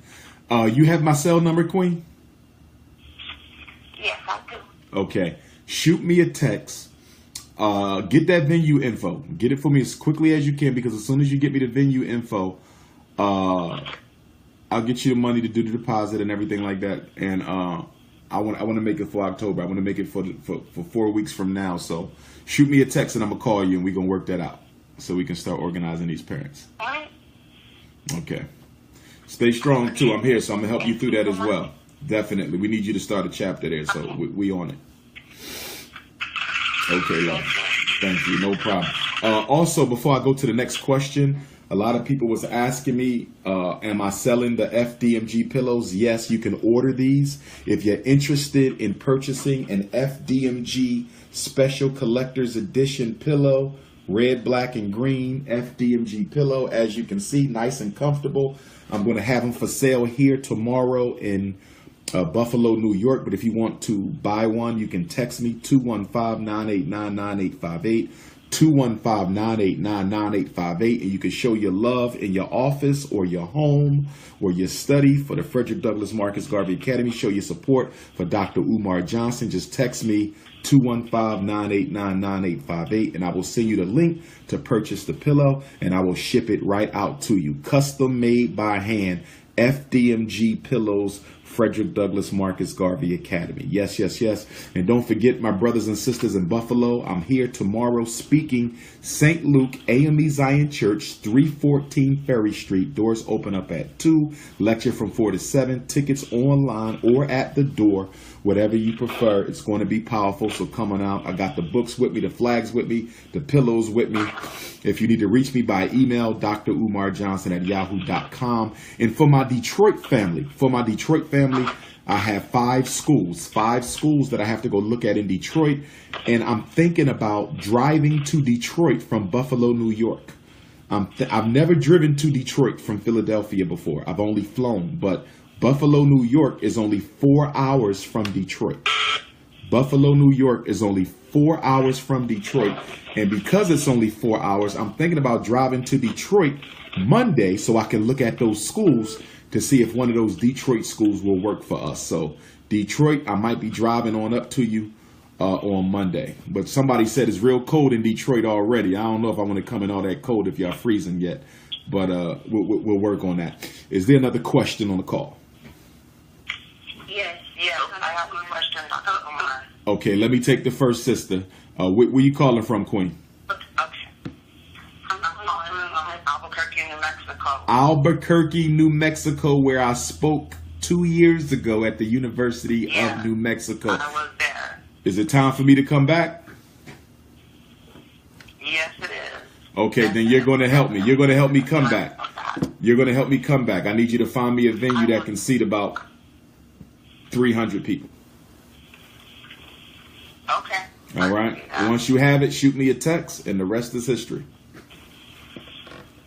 All right. Okay, go right ahead. So, I currently have a 12-year-old son.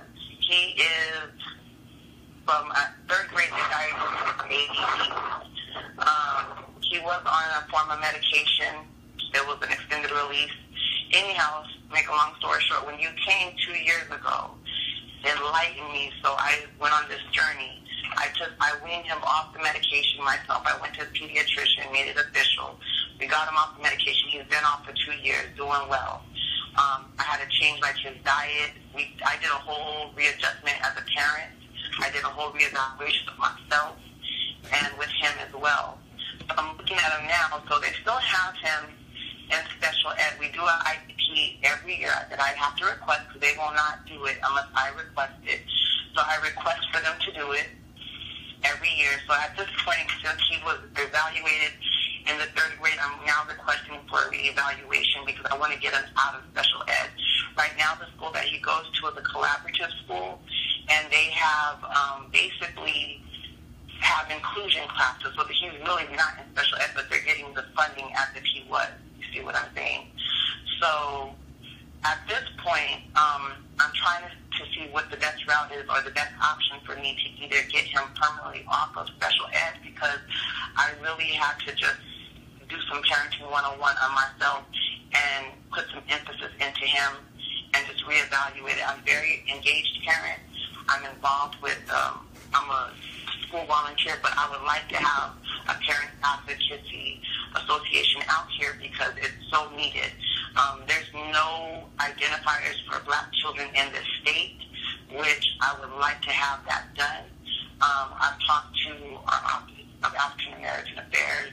They don't want to do anything or implement anything. Our NAACP chapter out here is not functioning in a capacity where they want to do anything. So then we're going to have to do it on our own. I'm just trying to find out what the best avenue is to, number one, get my child either out of special ed or they need to make the accommodations where he's learning, because right now, every time we do it, it's meeting toward progress or goals. So they can always keep them under that cap.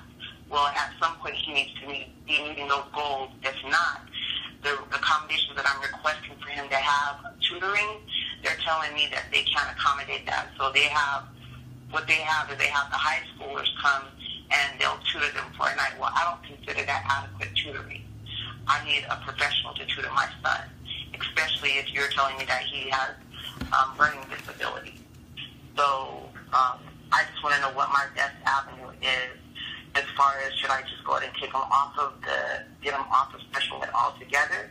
He's in 6th grade now. He's in 7th grade this year.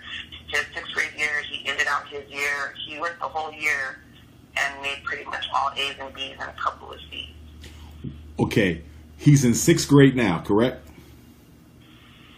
He just entered 7th grade. He just completed Okay, his 6th grade he year. just entered 7th. What grade was he in when he was initially evaluated and placed into special ed? What grade was he in then? He was in 3rd grade. And what was the classification they gave him? What was the diagnosis? It was a D class.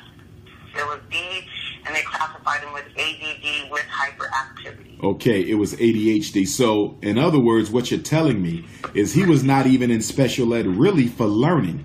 He was in special ed for ADHD, hyperactivity and inattention, not learning. It wasn't a learning issue. But because he wouldn't be, exactly, because he wouldn't sit down, so it was like he was almost being bored in the classroom, so he would get up and walk around. He was a social butterfly, would talk to his neighbors in class. Okay. And that's exactly what it was. Had no behavior issues, never had been in a fight, never had any issues with him, anything like that on that level. If it were me, I would exit him. If it were me, I would exit him. And all you have to do is request an IEP meeting, because the IEP team is responsible for 3 things when it comes to a special ed child: program, what they learn; placement, where they learn it; and progress, making sure that they are learning at all. And what you want to do is you want to end the program. He no longer needs that specially designed instruction. And you want to end the placement. He no longer needs to leave the regular class and go to a special one in order to learn. So all you have to do is request an IEP meeting. Tell them that you're no longer interested in having my son special educated. I want him exited from special ed immediately. They're going to give you a form. It's a document that you have to sign that says you want to release your child from special ed, and the very next day, or if y'all decide, to let it go until the end of the week or the end of the marking period, he will be totally out of special ed and back in the regular classroom. That's really all you have to do. Now, with that being said, inclusion classes now. He's not even No. But hear this though. But hear this. Special ed is a program, not necessarily a placement. And what I mean to say, special ed means that you have a disability diagnosis and that you receive some type of special ed support. Inclusion is still special ed.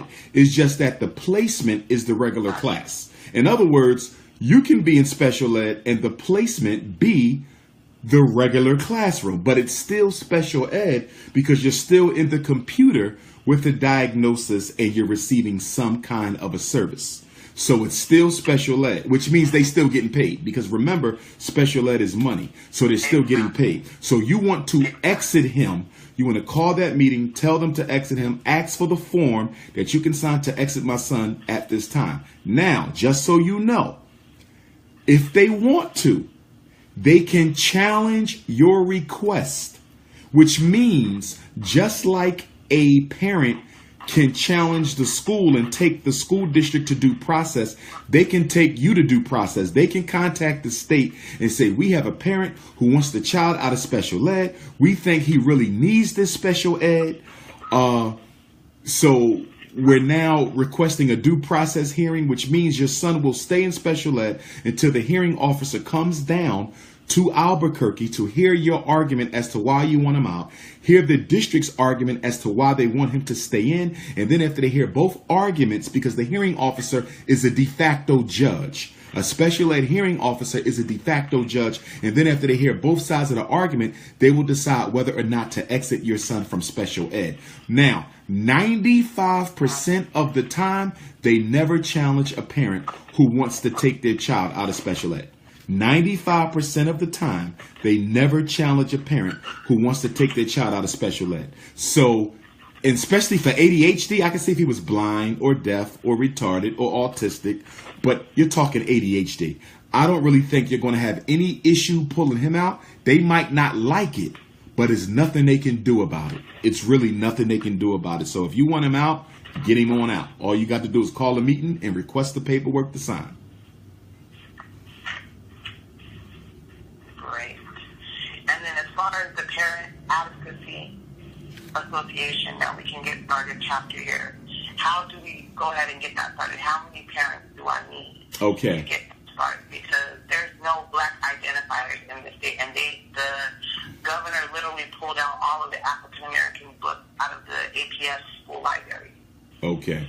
Well, you need 7 members to start a chapter, and in order to start that chapter, someone, and it's pretty much the president of the chapter, which would probably be yourself, would need to attend a National Independent Black Parent Association Leadership Training Conference, which would have been held next weekend in Durham, North Carolina. Next weekend, but I had to cancel it because next weekend is also Baba Dick Gregory's homegoing ceremony weekend. So next weekend is viewing his funeral, I believe, as well as the family's memorial service. So we had to cancel Durham. But the next training is going to be in January, and I want to talk to you because we might put it in Albuquerque. We might go ahead and do the training in Albuquerque, New Mexico. That would be great. So what I want you to do, send me a text, remind me you're the parent from Albuquerque, and we'll talk about setting that up. Sounds good. All right. Thank you, Dr. Johnson. No problem, love. Keep me posted. So much. All right.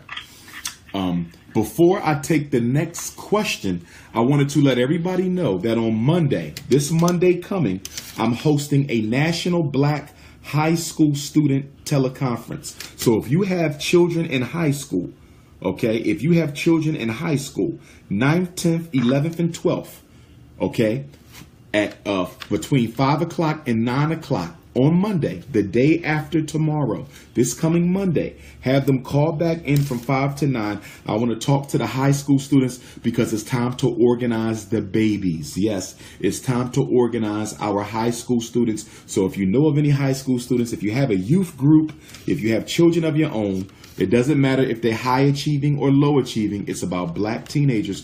Please have them call into Dr. Umar's National Black High School Student Conference this coming Monday. Is there another question on the call? Yes, ma'am. Dr. Umar. Hello? Tampa, say that again, sis. Dr. Umar? Yes. I'm calling from Tampa, Florida. Tampa, Florida. Tampa, Florida. Everyone else, please quiet down and mute your phones. Tampa, Florida. Go right ahead. I'll be in Fort Lauderdale, Florida on the 30th, but go right ahead. I know, and I'm looking forward to coming, but being that my job has given me time off due to the hurricane, I may actually have to switch shifts, so I'm not sure if I'll be able to make it down there. I really look forward to it. No problem, no problem. I'm on an important call. Can you just please let her have this space? I'm sorry about that. That's okay. So, I respect and appreciate everything that you're doing as far as helping the children and being able to give us the opportunity to call and ask these questions and get insight in everything that you're doing. My question is in regards to, I guess, what you think about it as far as trying to develop, I guess, like a homeschool organization. My personal life experience and, going on, things that I learned, I studied under Dr. Chambon and Dr. Bell, and when I reflect over the things that happened to me as a child, I really realized, oh, wow, this is what this is, systemic racism. And I understand that some children can go through the public school system and they're not scarred.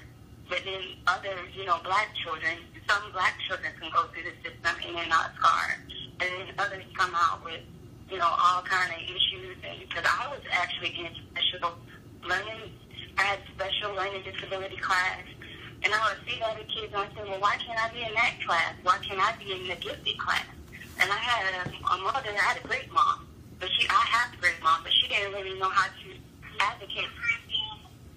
Mm-hmm. She didn't really understand how to advocate and, fight for me. And I had one teacher said, she needs to get out of this class. You actually need to test her for gifted. And from that point on, I was told, and I have a doctor's degree now. But being the fact that I didn't have somebody that understood how things work and did the systemic racism, I didn't have anybody to fight for it. So, until later, thank God somebody did come along. But my thing is, in some instances, we can't, every child should be treated the same. Every child should be treated with respect. But we know that that's not going to, we know that that's not what's going on.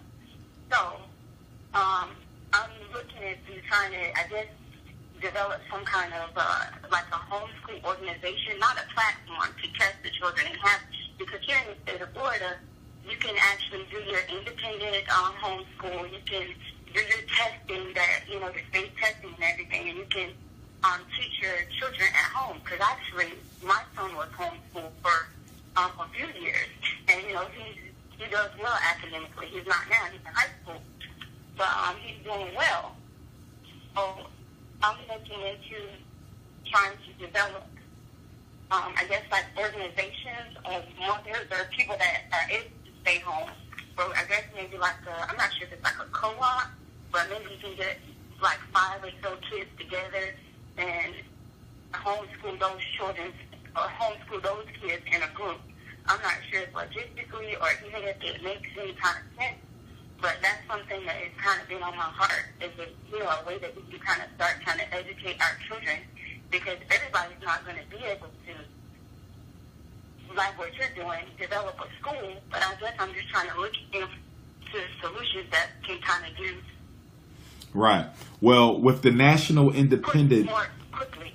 Yes, ma'am. With the National Independent Black Parent Association, every chapter develops a homeschool committee. There's 7 chapters. 7 committees in each chapter. There's a special ed committee that deals with special ed issues, including but not limited to such things as the overrepresentation of black children in classes for the learning disabled. They look into black children being placed in special ed full time. In other words, being overly serviced. They look into poor instruction in special ed programs. They look at special ed being used as a jailhouse for black boys. The second committee is discipline, where they look at suspensions. They look at black kids being sent out to class too much. They look at expulsions. Third committee, finance. They look at how the school districts are spending the money. Fourth committee is policy. They look at the rules in the schools that disproportionately affect our children. Social support. They look at how we can support our parents better. Homeschooling, which is what you're talking about. They look at how they can build a homeschool network for the parents that are there. Yes, that's what I'm, yeah. Yes, so what you probably need to do is come to our next conference, which is going to be in January. That's what, okay. The location. I'm going to try to have that information ready by October 1st. So people will have October, November, and December to prepare for the January conference. So get back in contact with me October 1st. I should have that information. But you must attend the conference in order to become a president of a chapter.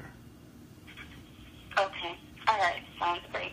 Thank you so much. No problem. Thank you. And please be safe in Florida. Please be safe in Florida. No problem. Yes, sister. Where are you calling from? Yes, I'm calling from Houston, Texas. Houston, Texas. I will be speaking in Houston at the Shrine of the Black Madonna, Kwanzaa Saturday. That's Saturday, December the 30th. Dr. Umar will be at the Shrine of the Black Madonna, Houston, Texas. Go right ahead, sister. You said December 30th? Yes, ma'am. The last Saturday of December. I follow both of your social networks. So would it be, the information be on those social networks? Yes, it will. Okay. So I have a question, and I just want to start off thanking you for taking the time out to educate us. Thank you. But first, my daughter, she's going to be 12 years old. She's 11 years old right now. I had an issue with her where she was acting out a lot at school. And when I say acting out, I mean like not doing the classwork, being disrespectful to the teachers, sometimes her peers. And I disciplined her. She told the teacher that she got in trouble. To make a long story short, fast forward, CPS got involved and they removed her from me. Well, hello? Yes, I'm here. They took her from your house? Okay, They took your daughter from the home. Yes, I gave her a whipping. She went to the school. She was at a white school. I removed her from her predominantly mixed school to an all-white school. So she went to the white school, and I had gave her a whipping, like a regular whipping, like on her butt, like behind with a belt. So she went to school, and she told the teacher. The teacher contacted the authority, and instead of CPS coming out, the police officer came out, and they asked her, was she okay? And she was like, yeah, I'm okay, but do you want to see the bruises on my butt? So she showed them the bruises on her behind, and it went on from there. Like, I got charged with a criminal charge for a child injury because she had bruises on her behind, and it was literally just on her behind, but I got charged with that, and I got put in jail, and CPS took her, but they only took her temporarily until I was done with my criminal case. So she was staying with me primarily her whole life, but her father, he was very absent at the time, and when this case happened, she went to go and stay with her father. So now she's still out there with her dad, but she wants to come back home, and she's still showing the same behavior that she did with me, with her father, but she's actually doing it so she can come back home now to me. So I know it's like, it's so much I'm trying to explain it, but I have full custody of her. I'm done with the legal case. My CPS is closed. I did the protocol that they had me do, the parenting and the counseling one-on-one. So now she's been out there with her father for almost 2 years now, and she wants to come home. And I believe that her behavior that she was having with me before her father got involved was primarily because her father was absent. And when I mean absent, I mean like he'll call, but then he didn't call, or when she'll call him, he didn't answer, or he'll say he's going to come and pick her up because he lives in Mississippi. He'll keep on coming and get her, he's going to come and see her, but he didn't do that. And for like 2 years straight that happened. And eventually, I just noticed the more I allowed her father to act like he wanted to be involved, the more she started acting out. So she eventually, told the teacher and got me in trouble. I'm pretty sure her being at 9 years old at the time, she didn't really know that she was about to put me in jail. She probably just thought she was just telling on me or whatever or whatnot. I really don't know. But so now she's out with her father and she wants to come back home. My question is, as her mother, I want her back home. But I'm trying to see, like, do you believe that the behavior will get better, or will she continue with the same behavior because now she doesn't have her father again? How old is she again? She's going to be 12 next month. And you live in what state? I live in Texas. And the father lives in Mississippi? Yes. How many hours away is he from you driving? 6 hours. About 6 hours. And she's been with him for 2 years? Yes. And what was the main reason she went to live with him in the first place? She went to go and stay with him because I had to continue my CPS closed. I got you. I wanted to let her stay out there until I was done with my criminal case because I didn't know if I was going to be going to jail or not. Okay. It was a really bogus charge, like, I got you. Because it wasn't just based on the whooping that they, she lied and she told them that I was locked her in the closet, that she get whoopings every day, she doesn't celebrate her birthday, like, she did a very extensive lying, like, just crazy lying. She eventually told the truth. She did. She told the truth, but like everyone knows, once it's on black and white and they got you in the system, the justice system, it's like a done deal. They don't care. And I was going to take it to trial, but I didn't want to have to sit her through that, put her on the stand, and going through all that trial stuff. So I went on to just settle for probation and just play, I pled guilty. And because I was going through the case for like almost 2 years trying to fight for my life, even though I had on several recorders, I had 2 letters documenting saying that she did lie. She even admitted that she lied. She admitted to her father that she lied. But like I said, the court system, the lawyer, the judge, they wasn't trying to hear that. Okay. So I had to continue on with it. Let me ask you, why do you think your daughter, she was 9 at that time, but it seemed like she was going out of her way to paint you in a less than stellar light to the authorities? Why was that? Was it because you were strict? What do you think she felt she was missing out on that made her? This is the thing, like, as me being a single parent, I seriously believe that it was a lack of consistency with her. Like, I was always at work, or if I wasn't at work, I was with her. But if she acted out, I would tell her I'm going to put her on punishment, but then I wouldn't put her on punishment, or she would get on punishment, and then I wouldn't keep on punishment the same amount of time that she's supposed to be on punishment, because coming up as a child, I was very abused, like very, very abused. And I had barely disciplined her physically. So when she finally got that whooping that I had been like promising to give her, it just like something just like she just went AWOL, like, oh no, she didn't. She lost her mind. She put her hands on me. Because before it was like I said, it was a lack of consistency, and I was just like, oh, I'm gonna get on your behind, or I'm gonna, put you on punishment, or I put her on punishment, but then I feel bad because I'm at work. So now you on punishment on my off day, and now I feel like I can't spend time with you. So I'm gonna allow you to go ahead and go with me to the movies, or go to the park, or go to the museum, and that one-on-one quality time with her that I wanted to spend with her, even though the week prior she's supposed to have been on punishment because of her behavior at school. Okay. Was there any trauma in her life prior to going to live with her father? Did she ever experience any sexual abuse, emotional abuse, anything like that? No, she didn't experience any physical or sexual abuse, but I don't know for sure about the emotional, because I know from my upbringing, my emotional detachment, I don't really know how to explain it, like, from not having a mother and not having a father, so it's like, and I was young when I was 18 when I had her, so I wasn't properly capable of fully being there emotionally for her, if that makes sense. I got you. Here's what I think. And and it's one thing, I did get evicted from my apartment. So I had to move into a hotel. I got you. Here's what I think. First of all, is the father aware of the fact that his daughter wants to return home with her mother? Is he aware?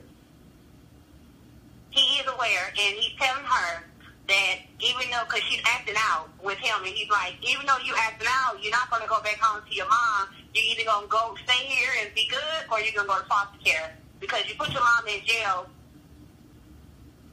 Okay. And, you can't go back out there and do that to your mom.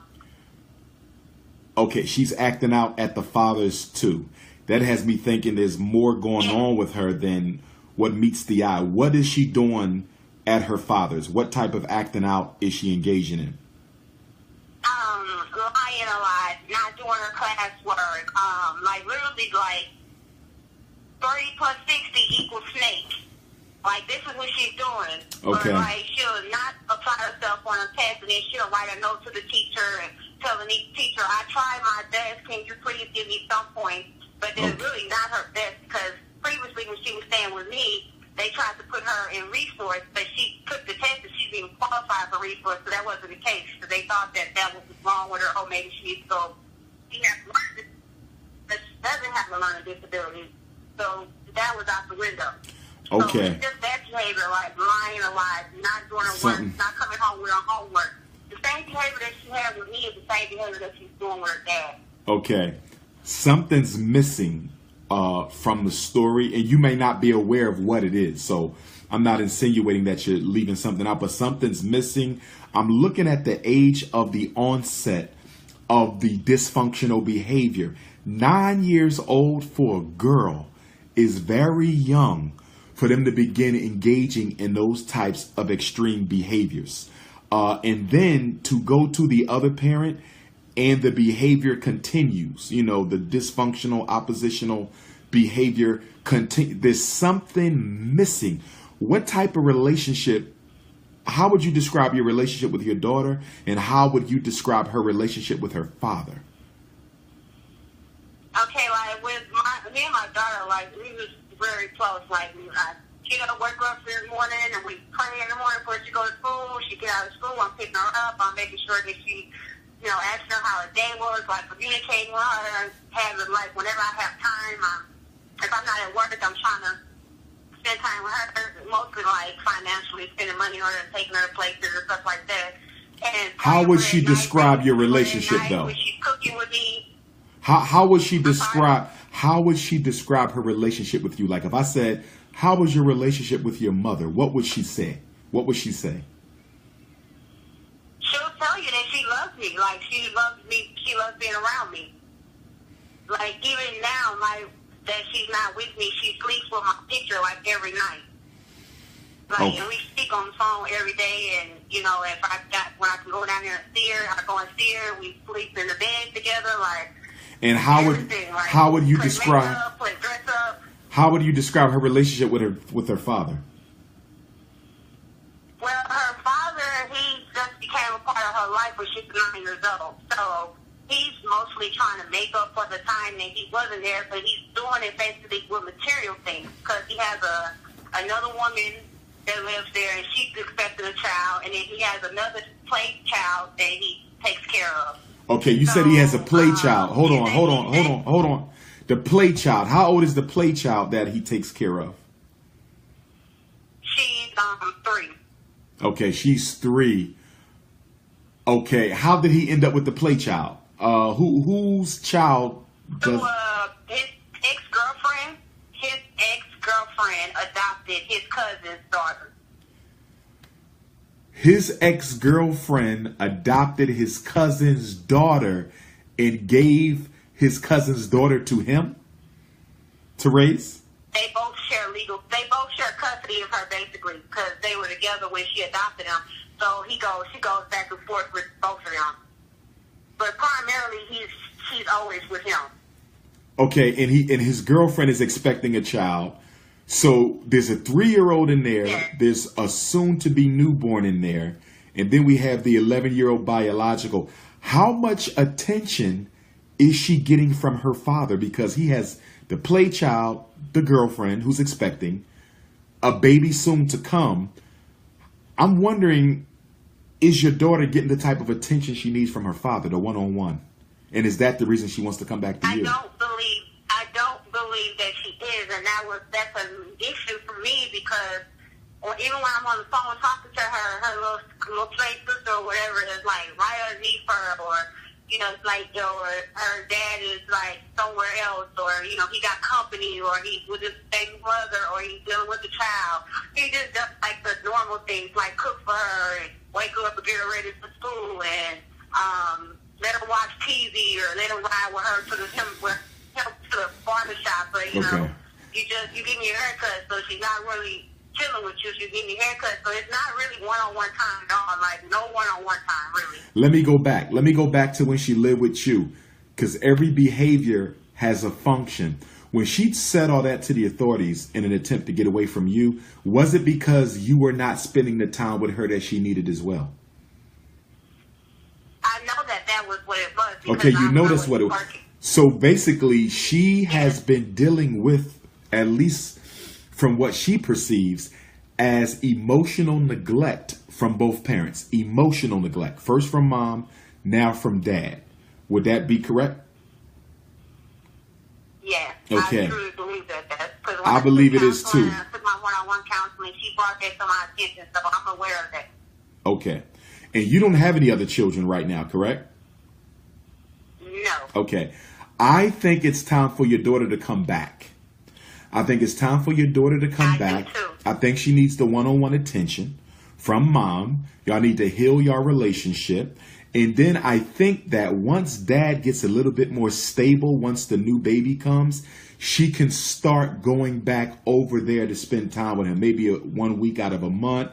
Maybe y'all could split it 50-50. But she needs to come back to you because his environment ain't stable now. Yours is. And plus the two of you need to rectify that relationship because she's not really at the age where I would want her to be with her dad full time. Now, if this was 15, 16, 17, she's cutting up. I say, okay, she can go with dad at that time because she's already got enough emotional nurturance and guidance from her mother, because it's your job to teach her how to be a lady. It's her daddy's job to validate her actual womanhood. So I think she needs to come back to you for a couple years and get what she missed. Y'all both need to get from each other what y'all missed. And then if she needs to go back to dad later on, I think that might be okay. But she needs to come home. But in the meantime, he needs to stop saying things like you're the reason your mother went to jail. You don't say those types of things to children.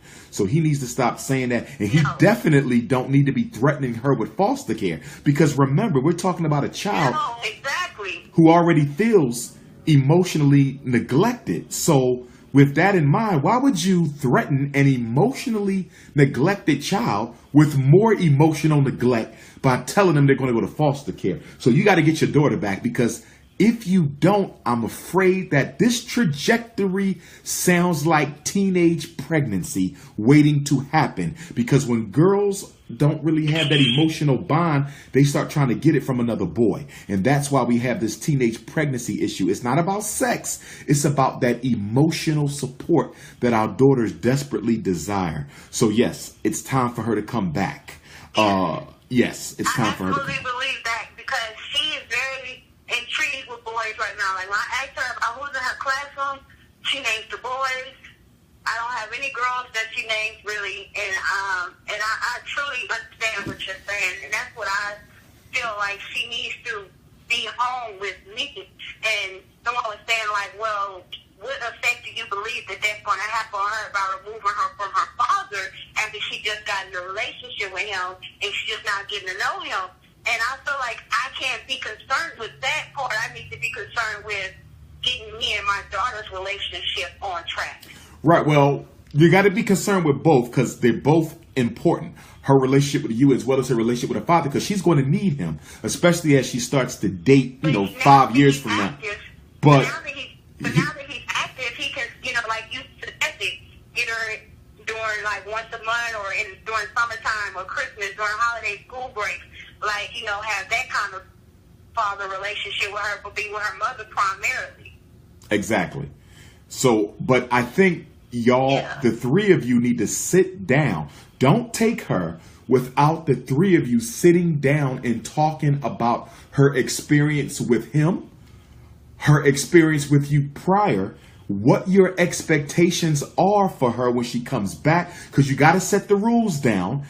But then also, she should be able to have some expectations for you as well. Mommy, I want to spend more time with you. Mommy, let's get a clear understanding before she comes back. Don't do that after she comes back. Do it before, so everyone is on the same page. Okay. Yeah, that sounds good. That sounds really well. Like, that's good. I just needed to hear it from a professional instead of hearing it from, someone that is not really equipped to just give me their opinion. If that makes sense. No problem. No problem at all. No problem at all. Thank you so much for that.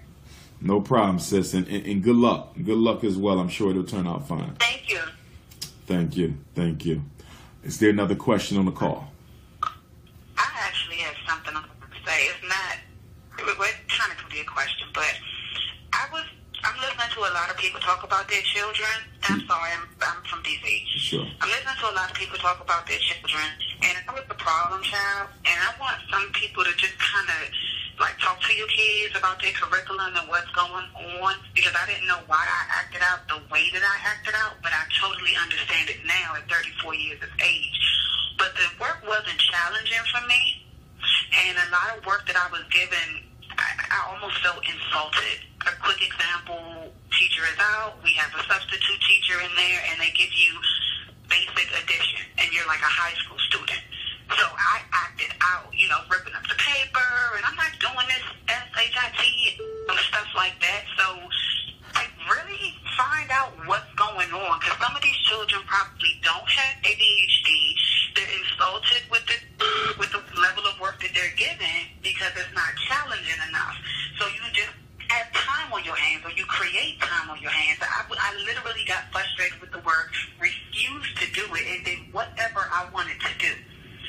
sole reason is because the work was just not challenging enough. I was extremely bright.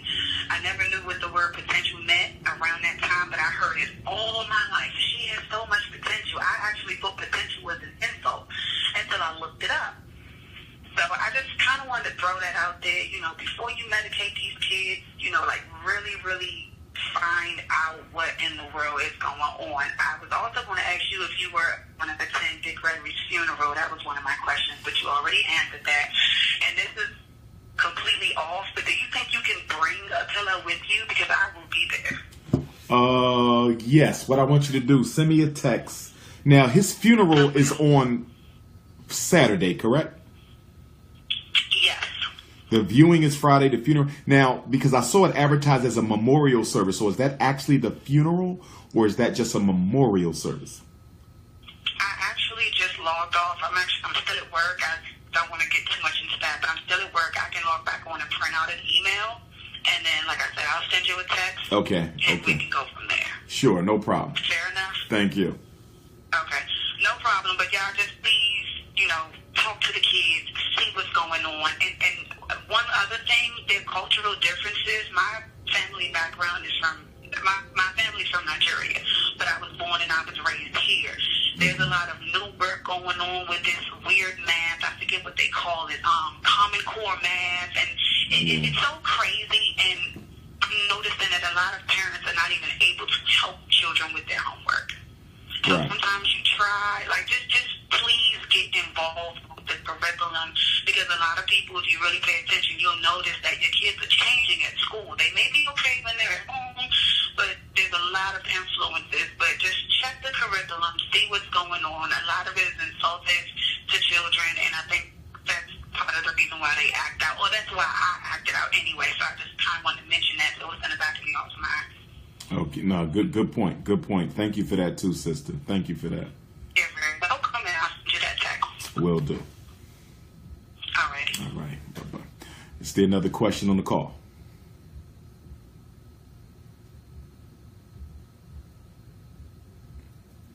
Is there another question on the call? Or did I get to everybody? I might have got to everybody. You did, but I have a question. Oh, sure. Where you calling from, Queen? I'm calling from Columbus, Ohio. Columbus, Ohio. Yes, ma'am.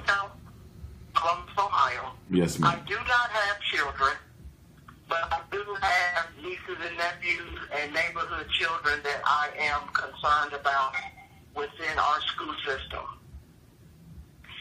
And I was looking online today, and a lot of the schools in my neighborhood have very low ratings, like F for elementary, D- for middle schools and high schools. So my question is, what do you do to help with the school system to raise the curriculum for your children to do better? Well, good question too, by the way, Queen.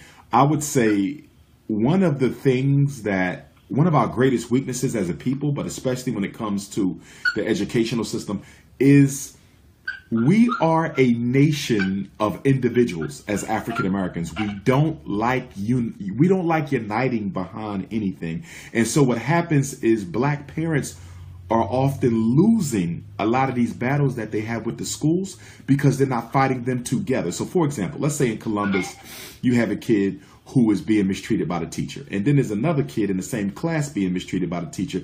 Then there's like 50 other kids in the school being mistreated by their teachers. And so you got 50 parents all dealing with the same problem, but they never organize together to fight against the problem systematically. They all do it as individuals, not even recognizing that if all 50 of you got together and made this a systematic issue. See, whenever you fight an issue as an individual parent, they're going to blame it on your child. In other words, this is the only black kid in this school who has this problem. You're the only parent in this school that has this problem. But the minute you show up with 3, 5, 10, 15 more parents with the same problem, they can no longer say it's you. They can no longer say it's your child. Now it is a systematic issue in this school. And we have to get to the level where we are fighting systematically against these problems, not individually against these problems. That's our weakness. And that's why we started the National Independent Black Parent Association, so we could start fighting systematically as opposed to individually. That's our weakness.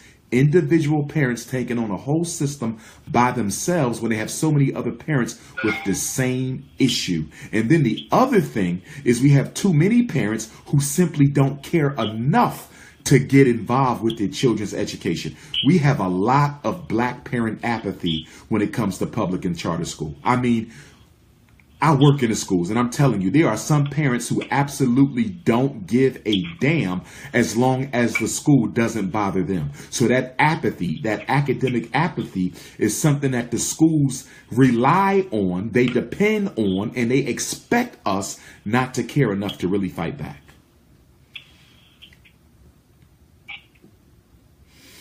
And, you know, I would love to have you, join the National Independent Black Parent Association. And I may be coming to Columbus soon as well. The pastor of the church where I'll be speaking at tomorrow here in Buffalo, New York, he is the former pastor of an AME church in Columbus, Ohio. So I'm going to be speaking with him tomorrow about seeing if he could arrange for me to speak at his former church in Columbus, Ohio, because I haven't been to Columbus in over 3 years. So I'm well overdue to come back. So hopefully I can make that happen before the end of the year. And what did you say the National Black Organization of Parents, what was it? NIBPA, National Independent Black Parent Association. National Independent Black Parent Association. And you can take my number as well if you want to, Queen Mother. You got a pen? Yes, sir. Okay, it's 215 989 9858. Okay. Okay, well, thank you. Thank No you problem. so much. No problem. Thank you for that. Thanks for the call. Yes, sir. Is there another question on the call this afternoon? Yeah, I have a question. Sure. And before you ask, for the people who are asking what's the call-in number, the call-in number is 857-232-0158. That's 857-232-0158.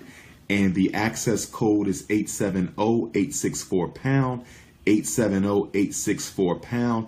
Again, just to let everybody know, Dr. Umar Johnson will be speaking here in Buffalo, New York tomorrow, 4 o'clock, St. Luke AME Zion Church, 314 Ferry Street. Also, I'll be speaking in Fort Lauderdale, Florida, September the 30th. I will be in Paris, France, October 3rd to the 9th. Oakland, California for the Black Panther reunion conference on the 13th. Trenton, New Jersey on Sunday the 15th. La Martinique, the island in the Caribbean. I'll be there the 28th and 29th. Long Beach Black Consciousness Conference at Long Beach State, or is that Cal State Long Beach? I'll be there November the 18th. Johannesburg, South Africa, November the 24th. Queens, New York, December 3rd. Angola, Africa. I'll be speaking at the Pan-African Conference in Angola on December the 3rd. Houston, Texas, December the 30th. I'll be in Germany for their Black Consciousness Conference in March. Japan in January. But plenty more dates to come. Go right ahead, sister. Hi, my name is Shafina. Yes, ma'am. And I had a question. I have custody of my two nieces, and I was trying to figure out what I could do to keep them in a straight narrow path. I have had them for the last 5 years, and I mean it's been total chaos between their biological father, which is a brother of mine, and telling them just keeping them in confusion. He lives a very chaotic life, and since I had them everything and getting good grades. And I'm trying to keep them there, but he fills them with so much negativity. It's kind of worrisome to me because I don't know what I should do so they won't get deterred from what they're doing now. Do you kind of get what I'm saying? Now, okay, you have custody of your brother's children, correct? Yes. Okay. Is there a reason why he doesn't have the custody of the children?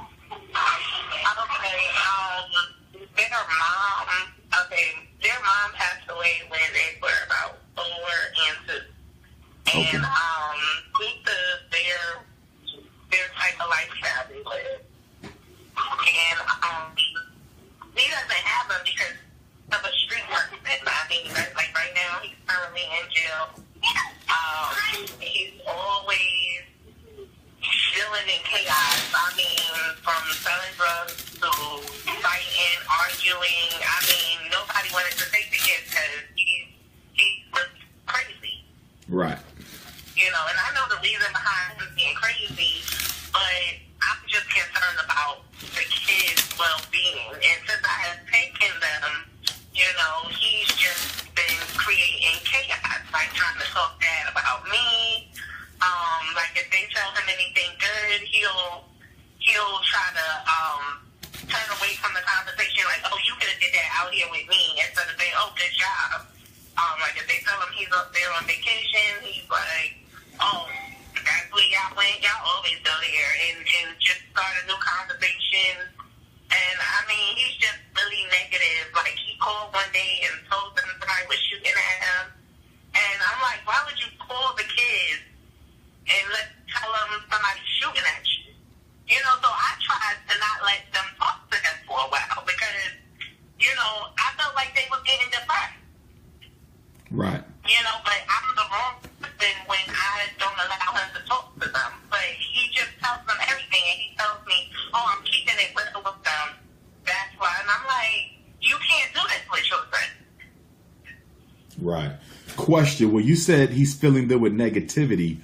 What is he saying to them? For example, one day he called and was telling them he's hungry, he ain't got no money, he can't pay his bills. So he's sharing his personal problems. He's sharing his girlfriend that he's with. She's at the time when he first got with her, she was 16, and now they got a kid together, and it's 5 years later. Oh, I want y'all to beat her up when she get on his nerves. He'll call her and tell them that, you know, he wants them to beat her up because they're only like 4 years older than her. Right. And mind you, he's like 34, 34. And I mean, it's ridiculous. And he's telling them that he never lets them get comfortable. Oh, I'm gonna come get them. I'm gonna come get y'all. I'm coming to get y'all. I'm like, they're never gonna get comfortable because you always say you wanna come get them. So finally, I went and got full custody of them because it was like I kind of got to take control of the situation because I need them to feel stable for one, you know? Right. But in the beginning, I didn't get custody of them because I was only supposed to have them for about 2 months. And that was 5 years later. You know, but he's still carrying on. Like, right now, he's in jail. But, you know, it's just not one thing, it's another. With them calling with the negativity. And they're 14 and 16, so they have cell phones. So it's not like, you know, I can just stop them from talking to them. Right. Well, you just said something that clarified the situation. I didn't know they were teenagers. They're 14 and 16, as opposed to 9 and 11. So they're kind of at an age where, wow, that you really can't stop them or him from sharing, you know, what they want to share with each other. You know, they're teenagers. I didn't know they were that old. So that kind of changes things. Is it affecting them at all? Like, is it affecting how they're functioning? Like, are they difficult children, or is everything getting along well? They are. Okay, when I go ahead. They was 9 and 11, but now they're 14 and 16. No, one time he came out here to visit,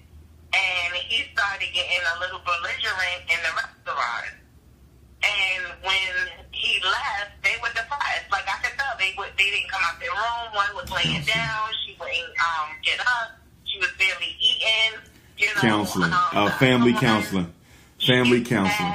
It's going to, okay, when he comes out of prison, you're going to have to start family counseling with him. Someone who's going to have to teach him how to interact with his... He don't believe in counseling. He does not believe in counseling. When I took them to counseling, he told them, he said, why would y'all let her take y'all there? Y'all not crazy. And I'm like, why wouldn't they go to counseling? I said they saw their mom die in front of them. You showed them the crazy lifestyle you live, and you have an alcohol problem. Of course they would need some type of counseling. He was like, they're not crazy. They're smarter than you. Wait a sec. They saw their mother. Now, mind you, I'm a therapeutic counselor. How you going to say that? But wait a second. You said they saw their mother die in front of them? Yeah, when she was 4, one was 4 and the other one was 2, but she kind of collapsed in front of them, and it was due to an overdose. Okay. You know, then they need the lifestyle's doing the wrong thing. They need counseling. And, pretty much. They need counseling themselves. They need counseling themselves. Separate from the dad, they need counseling themselves. Have they gotten that? Because that is a very traumatizing... Yes, I do take them to counseling, but he has made them feel like they're in the wrong, and that he made them feel like they're inadequate for wanting to go to counseling. Like, they can't... I don't like what I'm hearing. That's for slow people. That's for slow people. I said, no, that's for teaching you how to cope. Here's what I think. I think it's time for you, as his sister, to give him an ultimatum. You're going to come to counseling. First of all, you're going to get counseling for yourself because you got issues. But you're going to come to counseling with your children as well. And if you refuse to go, I will have the court eliminate you from visiting with these or communicating with these children. I will have the family court judge prohibit you from interacting and communicating with your children if you do not go to family counseling. I think it's time for you to give him an ultimatum, because this sounds like he's emotionally traumatizing these children who have already been through enough seeing their parents die. That's how I got custody of them, because I told them all of this that was going on. And I did this already. I told them, I said, you need to come to counseling with the kids. I will not be involved. You and the kids go sit and y'all talk. And he told me no. At first he was acting like he was going to do it, and then he told me no, he wasn't going to do it. He didn't show up.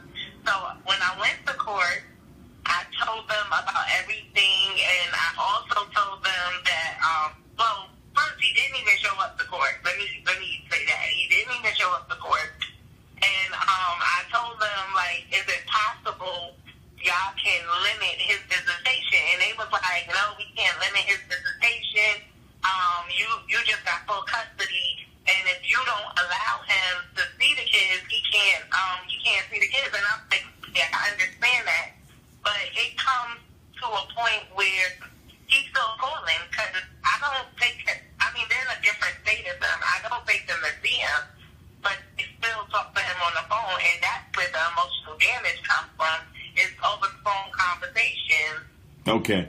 So then you know what then what needs to happen is, I think the three of you, the children and auntie, need to go to counseling together as a family to talk about, to help them process what they're going through, and to help them decide if they want to continue to go through it. Because if they're answering the phone, it could very well be because they feel guilty about not talking to their dad when he wants to communicate. So I think they need to talk about that in counseling. You know, how do you feel about that? You know, y'all don't like the negative information, but that's your dad.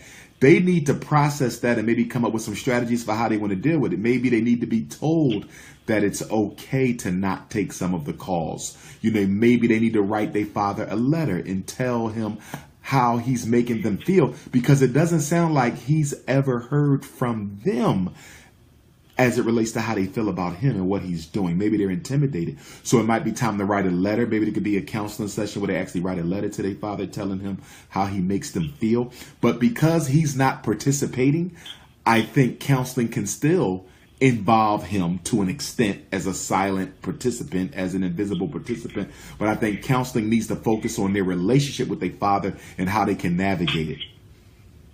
Because, you know, it's going to get to a point where they're not going to want to be around him when they move on with their lives. And I don't want that to happen. You know, it just sounds like he's at a place where he needs to work on himself and stop contaminating their life with his negative energy. But he's not going to do that because maybe he feels that his children are the only ones who care about him, or whatever the case may be in his own mind. He has had 4 more kids and have one on the way since he's been living with me for the last 5 years. And he has not gave me not one penny, which I'm fine because, you know, God bless, I'm in a situation where I'm okay to take on these kids. But, you know, it's been very stressful for me, and I've been talking to them. I taught them about alcoholism. I taught them about how counseling does help people, and I tried to use the example about like coping and everything like that. And one day, one of them had overate some ice cream, and I was like, "Remember, I told you not to eat all that ice cream, and you ate it anyway, and it made you throw up all over the place." I was like, "Now imagine if you would have listened to me, you wouldn't have had that problem." I said, "But when you talked to your father, he told you it was okay to eat all that ice cream, right?" And he started laughing. I was like, "Yeah." I said, that's how you know, working and listening to your parent who actually is in a predicament to see that it will hurt you ahead of time work. You know, and because I have to break down a lot of stuff to them because he tries to make it seem like everything is all good and you can do whatever you want, and she don't know what she's talking about, even though she's doing that thing for you. Right. You know, she don't know what you're talking about. She's just trying to keep you from me. And that's not the situation. Like, when I brought them up to New York, you know, I let him come visit, and I talked him into staying with us because he wanted to take them out of there. And one of them pretends to be sick. I knew she wasn't sick because she was all gun-ho in the car while we was driving up there and everything. And once we got there, she heard he was coming. All of a sudden, she said her stomach was hurting, and I felt like it was either her nerves was bad, but I mean, to the point that she came to me crying and asked her, "Can I just stay with you, please? My stomach hurts, I don't feel well." And, you know, the same one, she also broke down in a therapy session and started crying and saying she didn't want to leave me. You know, and, excuse me, stuff like that is just so hard on me, you know, because at one point he was one of my favorite brothers, you know, before we got these kids involved. Once we got the kids involved, I had to show him that it's about these kids. I no longer can be your favorite sister and always co-signing on all the BS that you're doing when it comes to these kids. Because he used to have them in the street 3 o'clock in the morning. People would be calling me, telling me that he's drunk, walking through the street with them. And I'm telling him, like, you can't do that. And he's like, "Oh, well, I mean, we took a cab. We wasn't walking. We took a cab." No, you can't have 2 little girls in the street 3 in the morning and you're drunk. He has been in a fight with them there. He has got hit in the head with a car while they're there. They saying this. They saying all of this. They know more about hustling than I do, and I don't know nothing. I got you. You know, and now it's to the I'm like, where do I go with them? Because I'm just to the point that right now I have them on. They didn't do their chores, and I've already heard some negative stuff he was saying. So what I did was I took their cell phone, and I really didn't take their cell phones because they didn't do their chores. I really wanted a reason to take their cell phone so they didn't have to listen to him because they were starting school, you know? And I didn't want them to start school in a bad state. So I tried to take their phone like a few weeks before school started, just so they didn't have all that negativity on their head, and you know, that was the best I could do. I got an idea. Not to cut you off. I'm sorry about that. When he comes back out of jail, where do you live at again? You're in Texas, right? No. No, I'm at VA. You said VA, Virginia? Yeah. Okay. When he gets back out, I want you, him, and I to have a conference call, the three of us. I'm not sure if he is familiar with who I am, but it don't even matter. Just say, listen, I know a school psychologist, and he wants to talk, you know, with the two of us about the children before you talk to the children. Would you be willing to have a telephone conversation? Because I would really like to get his perspective on how he views the situation with his children, because it sounds like he may be oblivious to the negative impact that he's having on them, and maybe, you know, the three of us talking together, that might help the situation some. Yeah. What do you think? You think we should give it a shot? I definitely think we should give it a shot. Anything to help him. I don't hate him. I'm just trying to How help old him. is he? How old is he? He's 34. Oh, he's a young guy, 34. Okay, young brother. Okay. Do you have my cell number? No. Let me give it to you now. Okay. 215-989-9858.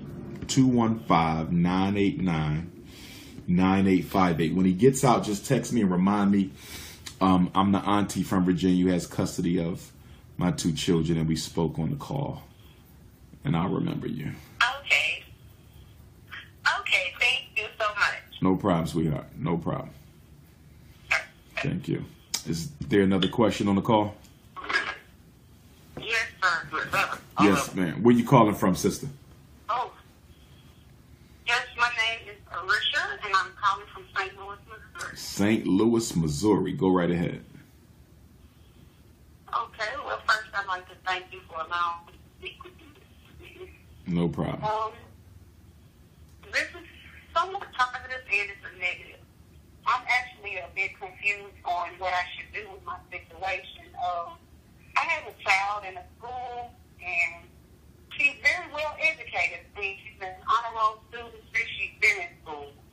And I have her in a private school that's predominantly black. And I chose the school due to the fact that majority of the schools in St. Louis, their teacher-to-student ratio is so high that I didn't want her to get blown up with her education once she got to high school. So she's 15 years old. She's an 11th grader. She has full college credit hours and as well as honors class. So by the time she finishes 11th grade, she'll have like 10 credit hours, college credit hours, before she even gets to 12th grade. And I'm financially stable to where since she started high school, she's been on like a full fellowship at this private school. And so now we have like this new person working in admissions or whatever who's kind of questioning me as to where her different scholarships have come from. But when she first got there, a lot of her scholarships came from essays and grants and financial aid and all the different things that she did to get there because of her, educational level. And it's kind of difficult for me because I'm confused as to why they have certain kids that aren't even meeting the standards of having an education at all, but she keeps bringing so much money to the school because of her grades. I mean, people are coming and meeting her. They have $1 million people coming up in this school that want to sit down with her, and they're giving them funding. And then this year, they're actually, pulling me to the side now that I have to pay a tuition, and I can't even find ways to even get her booked. And I'm like, and they're doing it a lot of the time in front of her. And so she, you know, for 15, I think she's pretty strong, but it's starting to look like it's taking a toll on her to where it seems like they're trying to break her down, but it's an all-black private. And so it's kind of, you know, it's kind of frustrating with me. And so then I try not to get upset, but then I'm like, I'm not understanding how come they can't find a way to unify it and find a way to fix it when it comes to the academic and education, but yet they stick together so strongly when it comes to the athletic. And so when I question them and I take the power of going through the chain of command and asking questions, then I get harassed. And so when I first started asking the questions and I went through the chain of command, it was like I started getting emails, and then next thing you know, that's when they threw me the whole barrel about the tuition thing. At first, they weren't even saying anything about tuition. Now, all of a sudden, once I started saying what I had to say, then they said I had to pay. So it's like thinking, now it's too late. Should I take her off of school or try to find a way to pay for her to stay there? Because now she's, you know, off of the finish line.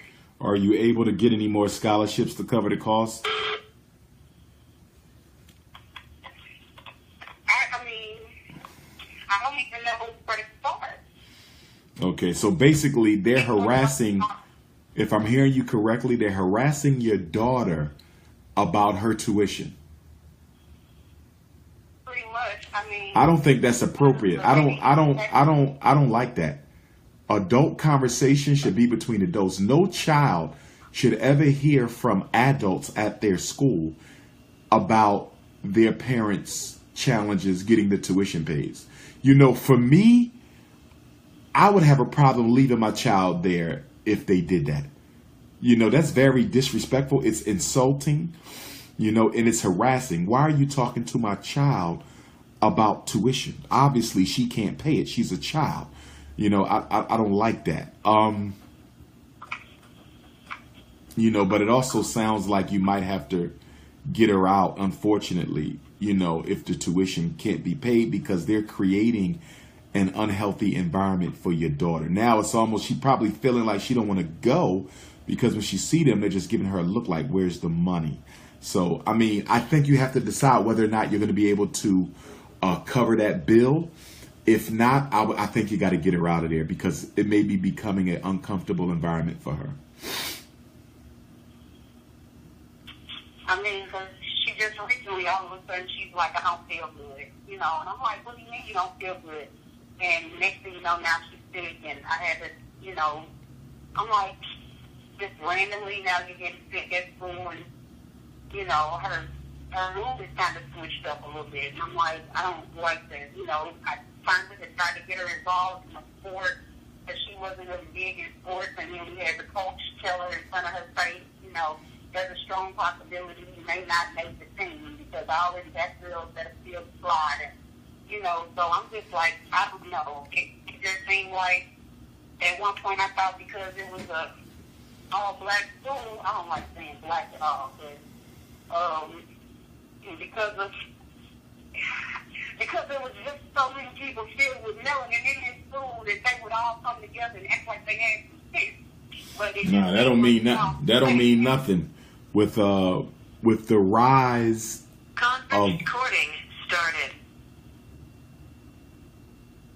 With the rise of Obama, you know, coonism is back in effect. So a lot of black people are definitely down with the coon psychology. They're down with the coon ideology. We are cooning. Black America is back cooning like we've never cooned. We ain't cooned like this in a very long time. So just because they're black, that don't mean anything. We are dealing with the return of the coon, unfortunately. But I think it's time to get your daughter out that school. You know, give it a little bit more time. See if you can, you know, make the ends meet financially. But because it's the start of the school year, if you're going to get her out, we need to move her kind of soon. So that's a decision you probably got to make in the next 2 weeks because it's early. So you don't want her to miss too much at the school she's going to be transferring to, because no two schools are on the same curriculum calendar. So if we have to move her, we need to move her soon, because the good news is we're still at the start of the year.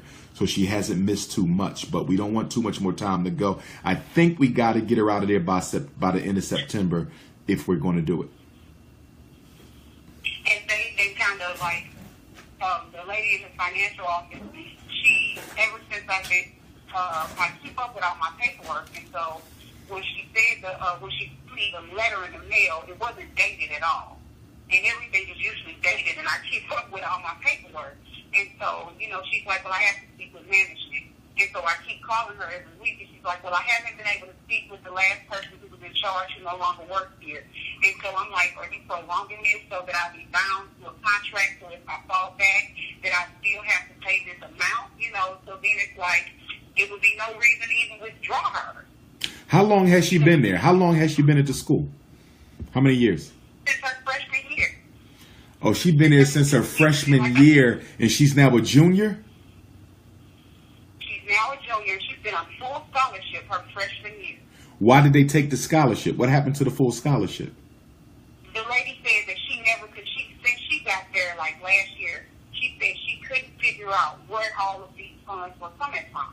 I said, well, they were given to her from the school. She's like, well, we don't understand why the school would give it to her. I said, What lady? What lady? What is the lady's position who said that? What is her position at the She school? works in admissions and financial aid in the office. Okay, you know what you got to do? I know what you got to do. Because basically you're telling me your daughter been on full scholarship at the school. A new person comes into the finance office and they cut her money. Am I hearing that correctly? Yes. Okay. You need to write a letter to the chair of the board of trustees or directors for that independent school. You want to meet with them. Every parent, even of a private school, has a right to meet with the board of directors, the trustees that oversees that school. Every school got to have one by law. You got to have a board of directors, and you want to bring this case to them. You want to bring this case to them because this almost sounds like some racial discrimination. It sounds like a certain racist has joined the school team, and they don't like the fact that this black kid is going for free, and they cut it. And I'm surprised that the principal let this happen and whomever else let this happen. But I think you need to write a letter to the board. Before you go, you need to write a letter and have a hearing. I'm requesting a hearing with the board of directors to find out why this person was given the power to eliminate my child's full scholarship. That sounds like racism to me. And I might even say that at the meeting. This sounds like racial discrimination, that y'all allowed this person to come in here and because they have a racial bias against African-American children, cut my daughter's scholarship. Get that letter done ASAP. And if you need me to look it over before you send it in, you can call me and read it to me over the phone or email it so I can look at it.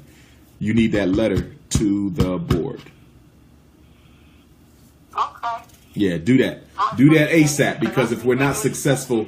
I don't. I'm like, she's been an honor roll student for her to be 15 years old. She got all of her community service hours done her freshman year. I mean, she works for jobs helping and training minors. I mean, she already getting 10 credit out, college credit hours. Yeah. Write your letter, Queen. Write your letter. I don't want her to have to leave. Get that letter done, though, because if we do have to move her, we still want to try to get her out there before September. We can get all this done. You know, find out when the next board meeting is. Find out when the next board meeting is, because you need to be there. You need to be on the agenda at the next board meeting. If they haven't had their September meeting yet, you need to get on that agenda. So you really need to move quickly. Okay. Well, thank you so much, Dr. Umar. Thank you. Take the time to speak with me. No problem. Keep me posted on that. Okay. What? Okay. Is there another question on the call? Hello, Dr. Umar, I have a question. Let me go with the brother. Where you calling from, good brother? Dallas, Texas. Dallas, Texas. That's a place I need to get back to as well. Go right ahead, my brother. Okay, my son, he's in a Mosquito School District. Okay. And he's in special ed, but he told me that they've only got him in one class, which is English. And I thought once you're in special ed, that meant that you were special ed for all subjects. And I'm trying, before he's in 8th grade right now, and I'm trying to talk to him over the summer, and I want him to get out of special ed totally. So he told me that he's in special ed in one class, which is English, and he's in general classes for his other classes. But he also has 2 teachers. to some of those other classes. Okay. So I wanted to know what could I do to help him totally get out of special education. Who has legal custody? You or the mom? Who has custody? She has, we both do, but they live with her. Okay, they live with her. Anytime he calls me, I can pick him up 2, 3 o'clock in the morning if he want me to. But okay. We have a pretty much open. It's not nothing is denied. You know, if I want to pick him up, then I can go pick him up without any issues. Because he's at that age now where he's been kind of. What? How old is he? How old is he? How old is he? He's 14. 14, 9th grade? Yes. Okay, 14 in the 8th grade. Okay. What is his learning disability in? Okay, you said he only gets English for special ed, correct? Correct. So what is his disability? Is it reading? I'm wondering what his disability is. It might be reading. Does he need that class? Does he need special ed at all? Because he's only getting it for one class. So naturally, I would have to ask the question, does he need it at all? That I don't know. I went to an IEP meeting last year, and I signed paperwork to keep him. No. What do you feel? No, I'm asking, what do you feel? Do you feel he needs the special ed at all? Because he's only getting it for one class, which is good. I'm glad. He's only getting it for one. So my question is, does he even need it for that? Like, does he even need special ed? Does he feel he does? Does he? I'm not really sure because I haven't worked with him in English. Okay. But I have. He's really smart in math and all of his other subjects. But English, I haven't. He lies to me a lot about doing homework, and I try to get him to do the. They don't give him textbooks. Everything is online. I don't really like that. I don't like that either. I don't like that either. And it makes it hard for me to help him because I don't know exactly what he needs, what I can help him with. Like he brought some homework home, and I essentially had the teachers, they email me a copy of handouts that they're giving him for class and homework just in case he may not want to tell me about it because he don't want to help it. But I have an issue with that too. Yeah, I feel like you, him, and the mom need to have a serious conversation about whether he really needs that or not. Because me personally, I don't want him in special ed at all. He's in high school. I think Texas is a high school graduation test state. I think Texas, you have to pass that test to get your diploma. So I really don't want him missing no major regular ed classes. I would just like to see him exit it. How long has he been in special ed? What grade was he originally placed in special ed? Around the 3rd grade, I believe. 3rd grade. So that was a long time ago. He went in special ed in the 3rd grade, which in my opinion was too early anyway. And that was a long time ago. I mean, that was 3rd grade. Now he's in 9th. That's 6 years ago. I think it's time to exit him. But you want to talk to him and his mom first, because sometimes children who've been in special ed for a long time, they can be a little fearful of leaving special ed because they've been made to think that they need this special service. So I would really like to know what he thinks about it. Is he ready to kick away the crutch and just stand up on his own? I think it's time to exit him because he's in high school now. He got put in special ed when he was in the 3rd grade in elementary school. He's high school. I don't think he needed it. Now, does he get in trouble a lot in school? The fighting and suspensions? Does he have any of that? No. Okay. When he was in elementary school, but high school, he doesn't. He hasn't since been. When he was in elementary school, he's in middle school now. He'll be a freshman next year. But he's in 8th grade right now. 8th grade right now. 8th grade right now. He's in 8th grade. Okay, this is what I would do. I would prepare for 9th. And what I mean, y'all could exit him now. I don't see nothing wrong with that. Maybe take him to the middle of the year and say, listen, son, we taking you out after Christmas or out after Thanksgiving, whatever the case may be. But I think he needs to start 9th grade as a full-fledged regular ed high school student. So you and his mom, y'all can start preparing him now. We're getting you out of this. This is your last year. So get what you're going to get, because when you get to high school, we don't want no more of this. But get his opinions on it, too, to see where he's at. But I'll give him one more year. I'll give him one more year if he feels he needs it, because he might be ready to go now. But if he feels he needs it, I'll give him one more year. But next year, I would take him out. The stakes are too high. He can't afford to be, in special ed for language, because that means he's missing the regular ed language. And George Bush, see, what I try to get parents to understand is that George Bush changed the game. When No Child Left Behind came out, I think that was like 2004 or 2001, whenever that was, when No Child Left Behind came out, George Bush changed the game, because for the first time, special ed children would also be held to the same standard of achievement as regular ed kids when it comes to state and national assessments. So that means that if the state says you got to take a test to graduate, the special ed kids got to take it too. That's why we got all these black kids who are not getting diplomas. They're getting certificates of completion, because No Child Left Behind says even if you special ed, even if you learning disabled, you still have to pass the test. And that's why special ed is a big weapon against our children now, because of the No Child Left Behind law. So, I really think y'all should start preparing him to get out of that. Okay. I didn't get a chance to get his STARS test from last year's results from last year, but actually I forgot, because by the time I thought about it, school was already out. But I think he did pretty well on that STARS test for the seventh grader. I got you. And if he did well on the state test, he definitely don't need no special ed. If he did all right on the state test, he definitely don't need no special ed. Because the state test, they're the most difficult test you get. So if he's doing all right with that, then I would get him out of there. But I need to get those results from last school year, to make sure, because I didn't get the results. But he told me he passed. Well, what you need to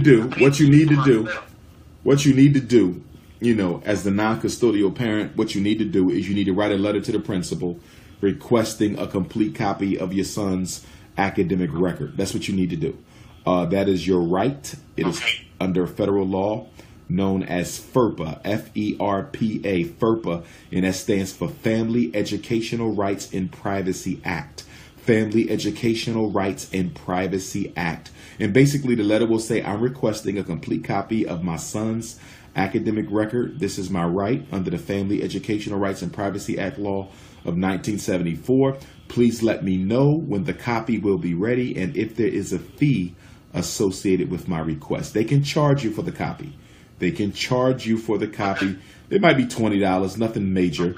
You know what I mean? But get the record so you know what's in your son's record, just in case mama ain't telling you everything. But even if she is telling you everything, you want to get a complete copy of his record every couple of years anyway, because you never know what's inside that record. So you always want to police that record. Make sure there ain't no nonsense being put in your son's file. Okay. I sure appreciate it. I look forward to seeing you in Houston in December. Oh, yes, sir. Looking forward to it, my brother. All right. And you said I also want to start a chapter of the National Black Parents Association here in Dallas. Oh, perfect. Perfect. Yes, sir. When will you be having that national convention? That next one going to be in January, and I should have the details by October 1st. Okay, that'll work. Is there a fee that I need to pay to? Yeah, it's $50 to register. Yeah, $50 to register. So I'll have all that on October 1st. I'll be able to just text you the link. Okay. No doubt. Thank you for your time. No problem, my brother. No problem. All right. Is there another question on the call? Yes, ma'am. Where you calling from, my sister? Vegas. Las Vegas is in the building. The city that killed Tupac. I'm just kidding. Go right ahead, sister. Okay, so I'm actually calling about my brother because so we live in Vegas with both of our parents, my mother and my father. I just graduated high school, and so he started high school last year, my senior year and freshman year, and my brother's very smart. He's a very smart little boy. And we actually lived in Colorado before he moved to Vegas. My mother got very ill, so we had to move here. And when he was in Colorado, they wanted to literally skip him grades. He was super smart. And he is still super smart. And, you know, when we moved to Vegas, he just completely changed. And it was really hard for him, and he started acting out at school. And my dad, we have both of our parents. My dad is he's a disciplinarian. My dad's from Arkansas. He doesn't play, none of that. He's very involved in our lives. So it's not like he's not getting attention at home or anything. It's just, I don't know how to get him. We don't know how to get him engaged in school. Like, he wants to play basketball. He shouldn't play basketball because his GPA is not right. He's failing classes, and it's just like, it was really hard for him. So my mom got a new job. She's doing well, thank God. She got a new job back in Colorado. And so my mom sent him ahead to stay with my older sister to start school. So he gets started in school. And they're like, well, he has to repeat his freshman year. And we were kind of like shocked. We were like, wow, like, really? And she was really upset. She was really hurt. You know, she said it was my fault. I take responsibility. It is my fault. I'll just do it. You know, I have to work really hard to graduate early, which is really on time for him, but I'll do it. But it's like, I don't know how to get him. You don't know how to get him to a state where he cares. How old is he? How old is he? How old is he? He's 15. He's 15? So how, okay, so he's in school right now at 15, public school? Yeah, public school. In Colorado? Yeah. Denver? He's in Denver? Huh? He's in Denver, sister? Denver? No, he's not Denver. He's in the Springs. Okay. Okay. How is he doing in school right now? Is he in danger of failing, or how's he doing? No. So they started him freshman. It basically is like he's passing everything. It's his first couple of weeks. He's doing everything. Like, I don't know. He's fine now. But I don't know how to, like, he's like, I don't want to go. I don't want to do it. Like, does he not like the school, though? Is it the school? Is it the parents? It's not the school. No, it's not the school. What about the parents? Is it the parents? Does he have a relationship problem with his parents? No. Oh, no. Our parents are very, we're a very tight knit. We talk about our problems together. We're very open about everything. Okay. We're not. How did he do last year? Has he struggled? Like, is he in? How did he do last year? How did he end the year last year? Was his grades? Go ahead. I'll put it like this. The reason he had to do his freshman year is because he didn't have enough credit to be a sophomore. And my parents did everything. They met up with counselors and principals, and they did everything they could possibly do. They talked to him. They took the game away. They took the phone away. They took everything. You know, they really tried to do everything they could, and he's still like didn't care. He just doesn't care. He Okay. couldn't play the pink blood basketball. He couldn't play, and he still didn't care. Okay. Okay. You two are the only children? No, we have an older sister. That's who's in Colorado until my mom gets down in the apartment in Colorado. But we're not the only one. He's the youngest, though. He's the youngest. Yeah, she's the baby. It sounded like he was spoiled. He was spoiled, wasn't he? He was allowed to have his own way. No. He wasn't spoiled? No, we're not spoiled. No, not y'all. Him. Because he's not a spoiled. He wasn't spoiled? Mama didn't answer that. Mama says she let him get away with things. But my dad is very on him, though. He's spoiled enough. Okay. The parents are not together, right? They're not together? No, our parents are together. Okay, they're still together. Okay. They're married. Okay. Yeah, our dad is. I want to make it clear that our dad is really in our life. No, I got you. I was trying to determine. Okay, you said he didn't have enough credits. He had to. He did ninth grade twice. He had to do ninth grade over, right? Yeah, he's doing ninth grade again. Yeah, over again. Okay, he's doing ninth grade now. Yes. Okay. He Okay, so I got you. He's in high school. Okay. He didn't do well enough last year, so he got to do 9th grade over again this year. Yes. Okay. From kindergarten through 8th grade, how did he do? Was he okay until 9th grade, or did he struggle throughout? No. When he started middle school, K through 5th grade was in Colorado. He was good. He was great. He was excelling more than the kids he went to school with. They wanted to stitch in grade. When we moved to Las Vegas, everything changed. He started acting out, grades flipping. He wanted to be Mr. Okay, so we know when. So let me ask you this. Why? What do you think caused it? Was it the change? Is it the school? What do you think it was? Honestly, in my heart, I want to say it had a lot to do with school because in Colorado, it was a culture shock for the both of us. I mean, it was different because in Colorado, it was like, I don't know how to, we didn't see the things we saw here. It was definitely like, it's a culture shock. Like Colorado was a white school. Vegas is a black school. Colorado was a. Yes. Okay, so. In Colorado, it was like we were kind of like the only black kids at school, and then when we came here, we were surrounded by our people. But it was like Vegas is really, a lot of people don't understand. There's things that go on, and we see things that we shouldn't see. And I know, like, even with our parents being very present in our life, society does play a big hand. But even then, so I still, even he moved out of it. He's still like not understanding. You're better. You can do better. You are better. We were raised to do the best.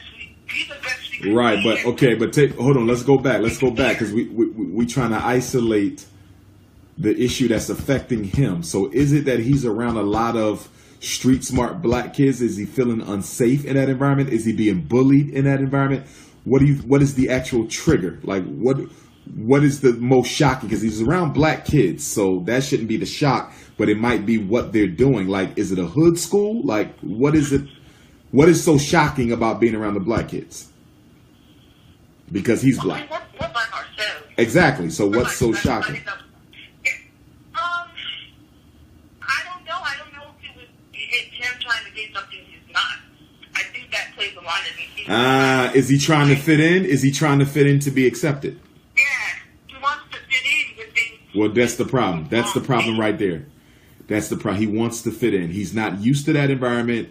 He feels different, and he wants to fit in so he don't stand out like a sore thumb.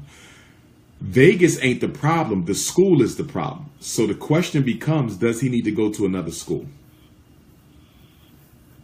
I mean, he's at another school right now. He's not in Vegas right now. He's in Colorado. He moved back with my sister. Okay, he moved back to California. Okay, he's back in Colorado with the sister, but he's separated from you guys now, though, correct? Isn't he now separated from mom, dad, and sister? He's back with sister, but he don't have the rest of you guys, correct? Hello? Princess, did I lose you? Okay, I think I lost her, but what I was going to say is I think that even though he's back at a school where he's comfortable, he don't have his family, though.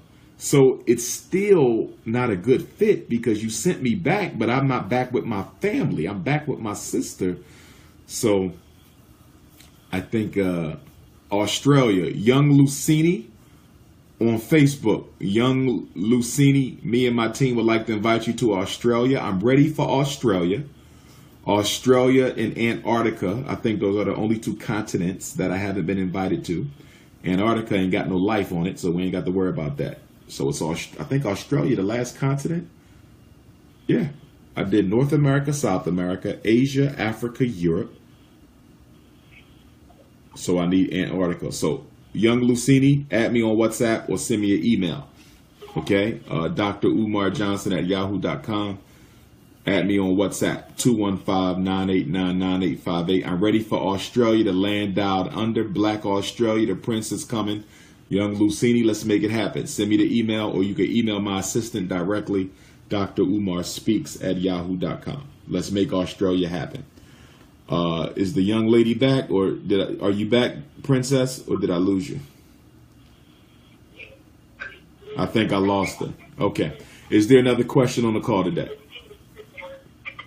Yeah, King, I got a question. Yes, sir. Where you calling from? St. Louis. St. Louis in the building. Go right ahead. All right. Here's my question. I have a sister. She has a 11-year-old son. He stayed with me at the time because she was having a problem dealing with him. And this when he was going into kindergarten, so in pre-K, he was such a behavior problem that she was saying, okay, well, he needs a man in his life, and could you take him? And at the time, I didn't have kids, so I said, yeah, I'll go ahead and take him. So I did that. We had no issues. Initially, we had the first week or two of school. He tried me. We got it all figured out. He was fine after that. But in the time that I had him, instead of her getting herself together, she said she wanted to go back to school, get herself together, and then she'd be more prepared to raise him. But what she ended up doing was getting pregnant again. So she ended up having a second child while I had him. And then I guess the talks about her not having her child amongst her friends and peers started to get to her. So she was saying, okay, well, let me go ahead and take my child back and go ahead and figure this out. So now she got 2 boys, and one's already a handful for her. So fast forward, like I said, so he was in kindergarten. Now he's 3rd, 4th grade. And, now she has him on medication for ADHD. He came over one day, because he's usually full of energy, running around, having fun. He comes over one day looking like a zombie. And I'm like, whoa. I'm like, what's wrong with him? Like, he in trouble or something? And she was like, he's on his medications. And she was happy to have him that way. And I was like, really, because it was heartbreaking to see it like that. And I'm like, yo, that's not the way. And I've even discussed this situation with her in regards to some of the things I've heard you lecture about.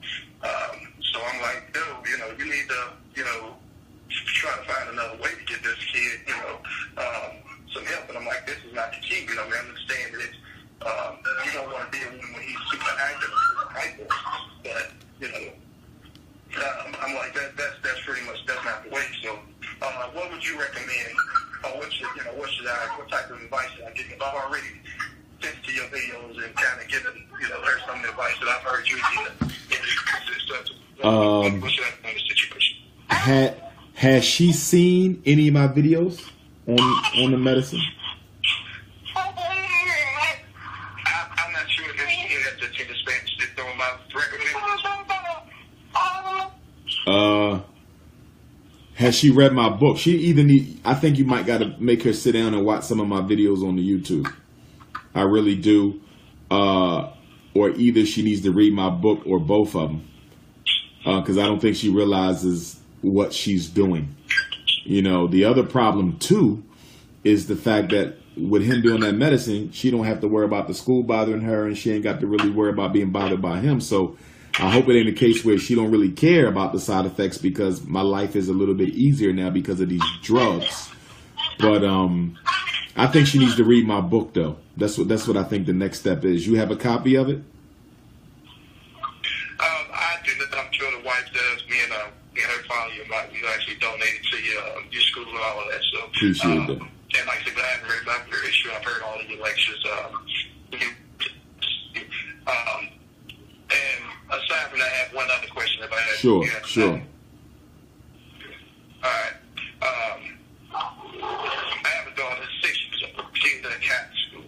I probably do more homeschooling than what she's actually getting done in school. But my concern is the religious aspect. Now, the reason I send her there is because, smaller classroom sizes, it's a little bit more structured than what I've seen in, public schools. I've actually used to work in the public schools. So I wanted her to be, in a situation where, it would be more about academics and education and there's nothing else going on. At the same time, I don't really do religion, and I don't want to really get her caught up in religion or even to understand the different aspects of religion until she's old enough to understand this. If she wants to go in a different direction, As far as religion is concerned, she can choose. I don't want it forced on her. But I know putting her in the Catholic school may be a mistake, and so I'm just always just, I have to try to unlearn things she's picking up during the course of, a day in school. But what do you recommend in this situation? I mean, if that's the best school that you could find academically, then you may have to, leave her there, but make sure that you educate her about the religious aspect so she doesn't internalize none of that doctrine. You don't want that white Jesus to, be conditioned into her unconscious. You could also, talk to the school and see if they could, excuse her from some of the religious activities and classes. A lot of private schools don't do that, though. They want the kids to be, indoctrinated, but it doesn't hurt to ask, because some of them will respect your wishes. So I would talk to them. I would talk to them about it. And you said she's 6 years old right now? Yeah, she's just 6, kindergarten, but she's been for this is her third year. She was there for 2 years in pre-K. Okay. My only concern about her being so young is that white Jesus being embedded in her mind.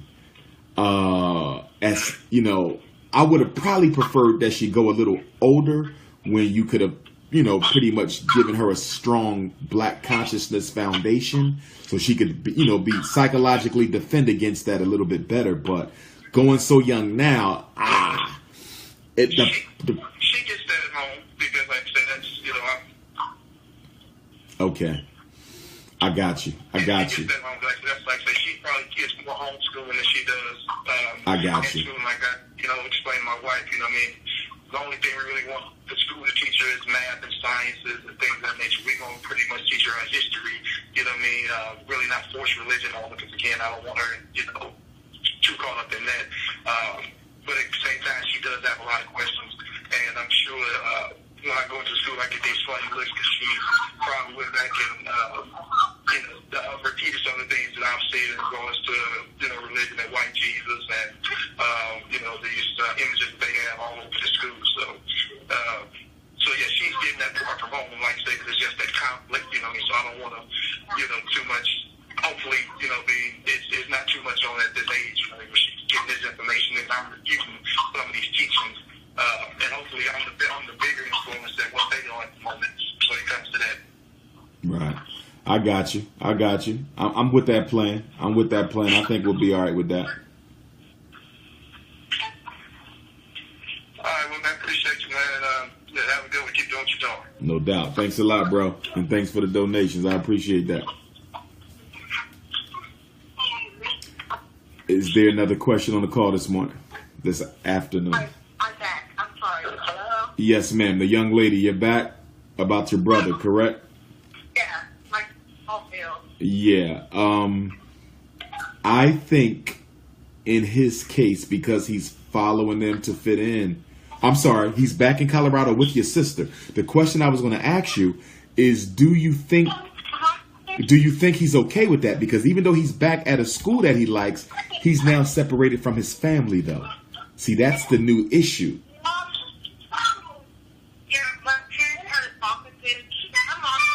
Hold that thought. Can somebody mute the phone? Whoever got the beautiful babies in the background playing, could y'all mute the phone, please? Okay, go ahead, sis. I told my mom asked him before he went, we're not forcing you to go. We're not saying we don't want you here. It's just your mom's gonna come, but we want you to start school. Are you okay with that? And he said, yeah, I'm okay. He was packed in his bag, he was ready to go. So he's fine with it. Okay. So is he? Now my mom just got a call from my sister. He already acting up there. He was just acting on girl cows. I don't know how to get him to respect himself, respect his work. I don't understand. I try to talk to him and tell him. I had a hard time in high school. I personally was gonna drop out. I was gonna drop out, and I told him, you don't want to be like me. You don't want to do the things I've done. Do better. Do better than what my dad did for us. That's what I always tell him. got you. You know what? Is he going to school? Is he going to school so far? Yeah, she's going to school. We I call would- every day. Come get me. Okay, y'all can't baby him up though. I think we got to give it a couple weeks and see what happens. But I will say this: if your sister can't control him, he gonna have to come back to Vegas. If your sister, because he can get into a lot more trouble not being properly supervised. I'm more concerned about life outside of school in Colorado. Excuse me. I'm more concerned with life outside of school in Colorado than I am about life in school in Vegas. I'd rather him be a follower and try to fit in where y'all can see him and make sure he ain't doing nothing wrong, as opposed to him doing whatever he wants with his sister. So y'all gonna have to watch that, because y'all might have to bring him back home. In fact, I want to let him know too. You know, this is probationary. If you act like you can't function out here, we're gonna snatch you back. Okay. You know. All right. And also, I just wanted to tell you, I just started watching like the other day, like a couple weeks ago, and he has taught me a lot. I really do appreciate you so much. Like, I'm getting my mom and dad interviews. Like, you taught me a lot. I just really started getting into learning my own history about my own people and our own struggles. So thank you so much. You really do touch people out here if you touch me. So thank you so much. Thank you, Princess. I appreciate it, and keep up the good work. Yeah. Have a great day. You too. Is there another question? Bye. Yes, hello. Peace and love, sister. Where you calling from? I'm calling from Virginia. Virginia. Go right ahead. Yes, so last year my son was in kindergarten. He was bullied into special education. So when I didn't conform, there was a lot of retaliation. It's been suspended every other week. And they even had the police up at the school pulling him out of class and, that type of thing. So I filed some complaints to the school board, and they never really did nothing. So then I went to the civil rights people and filed a complaint, who have now accepted and taken on discrimination situation with the school. Okay. So we have mediation next week. I was hoping you could give us some advice. My son's in the first grade now. I've taken him out of that school.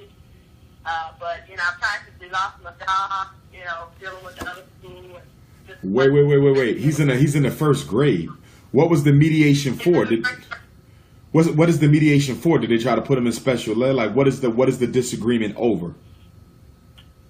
Well, I felt like we were being bullied.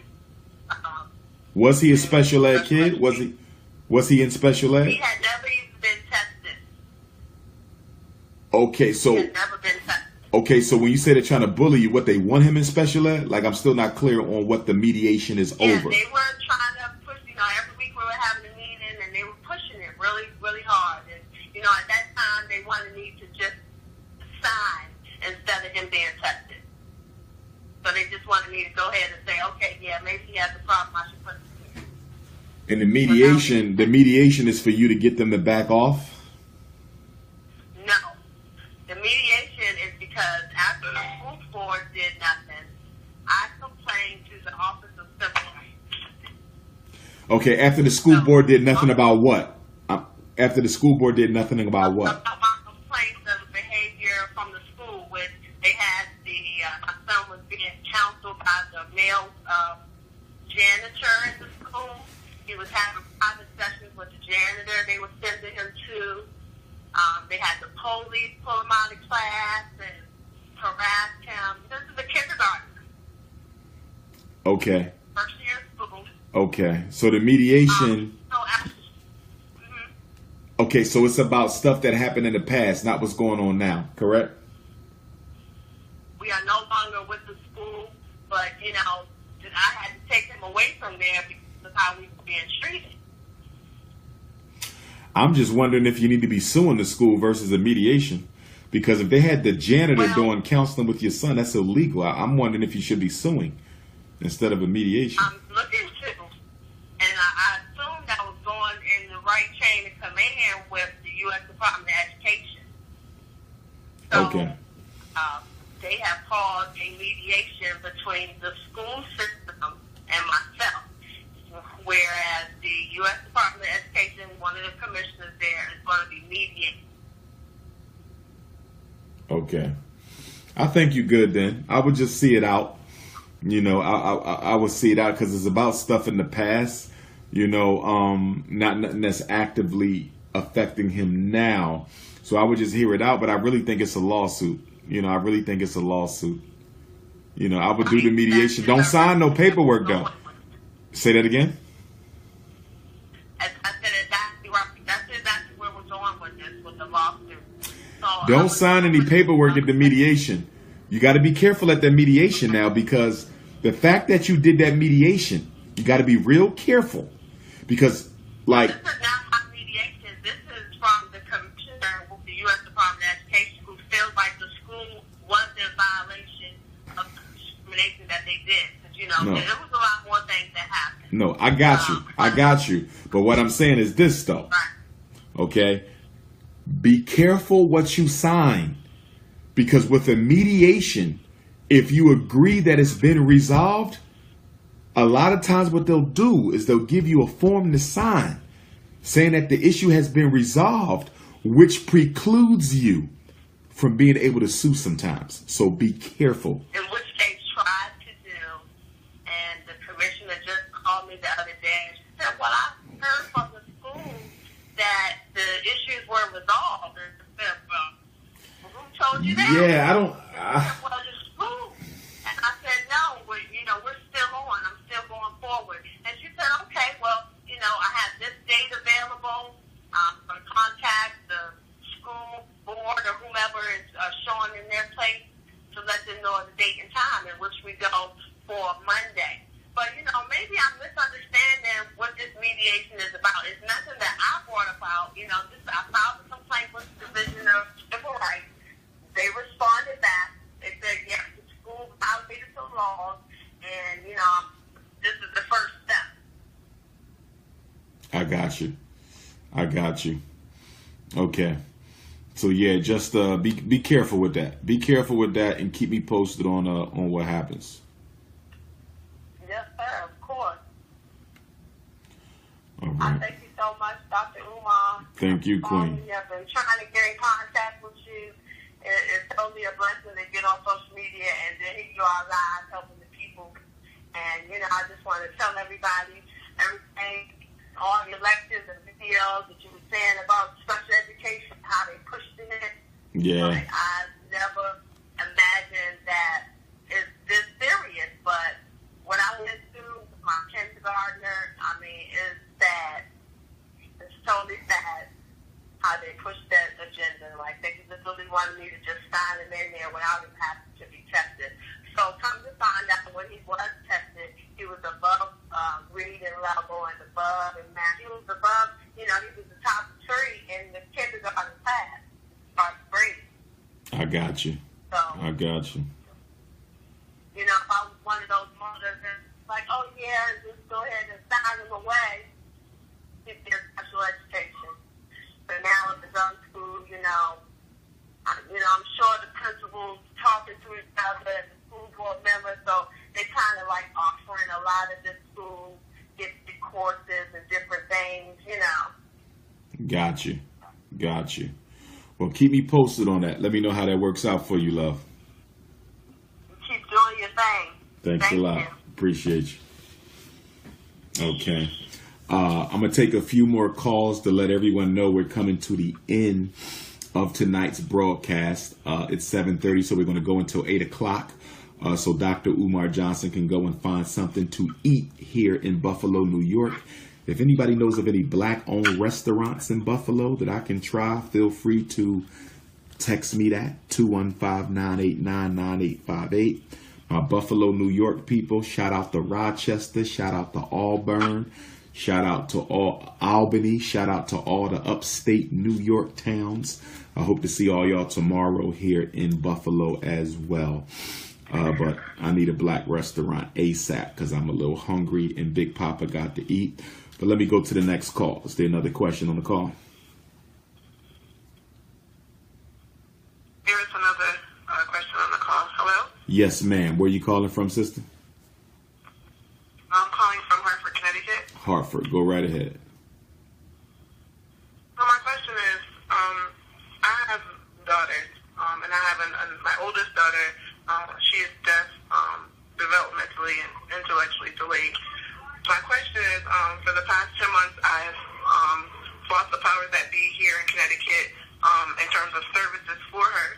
I've been successful on most fronts, but my question is, what I found is that many of the initiatives that are in place here in Connecticut are for kids who are on the spectrum. And so the problem I ran into is that because my daughter is not autistic and did not fall on the spectrum, the services for her became extremely limited.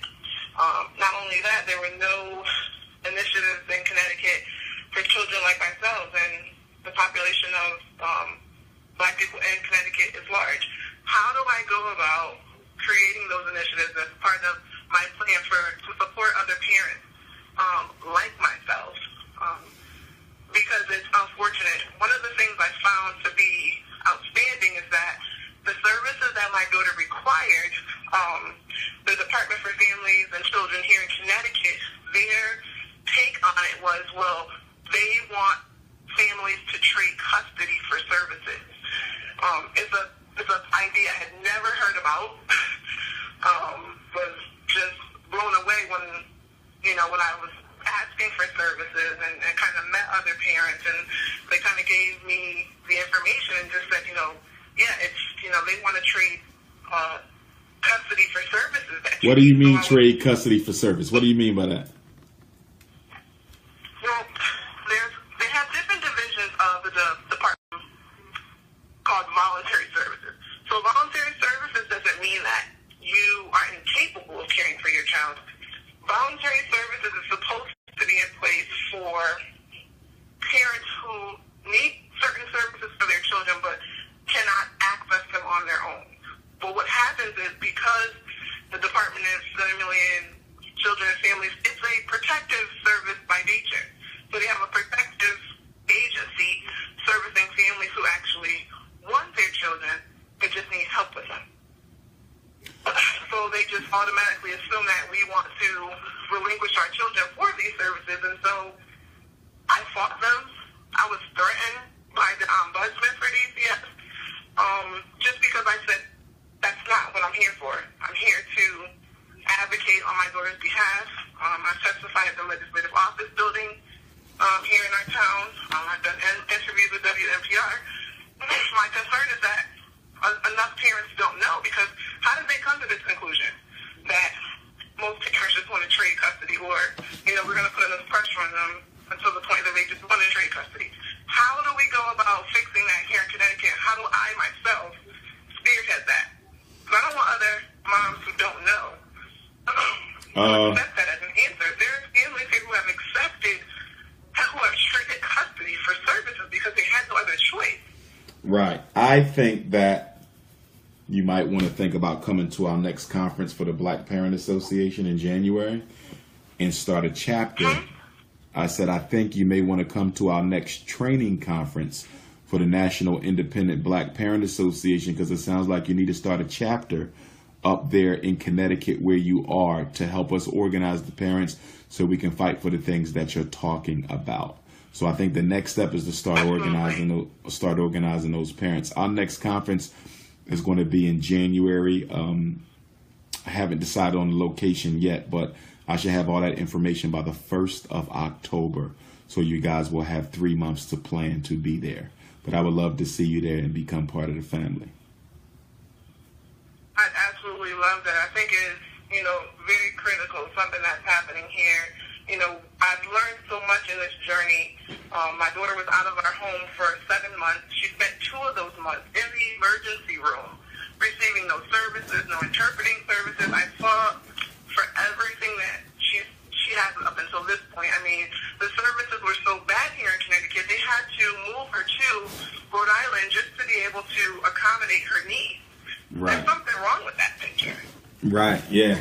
Something is definitely wrong with that picture. Okay, now I understand what you meant when you said exchange custody for service. In other words, give us custody so we can put her in a residential school and service her. But that ain't nothing but a trap to get the kids out the home, and so they can get increased monies. And it also sets up a situation where they could try to take you to court and say that this child needs to be with us full time. So you got to watch that type of stuff. You know, they've been selling black kids into slavery since slavery. So we need to be very careful about letting our kids go away just to receive those services. That's a good point you bring up, though. That's a real good point. It's a scary thought. I just appreciate you. I thank you for what you're doing. I thank you for your courage. And just standing up in a time where, you know, it's just detrimental. And more of us need to stand up with you, because you can't do it by yourself. You know, I can't do it here in Connecticut by myself, but I believe that, you know, this story definitely needs to be heard.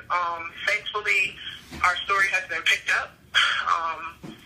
A journalist, you know, kind of heard our story, and they did, you know, part of their documentary on our story. So hopefully other families will be able to. They are not alone. They are not alone.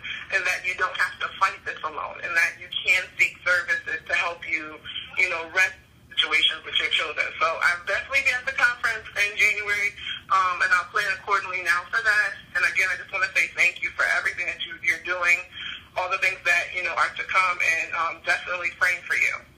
Got you. Thanks a lot, sweetheart. Thanks so much. No problem. You have a good night. Thanks again. You too now. Is there another question on the call? Hello? Yes, ma'am. Where are you calling from?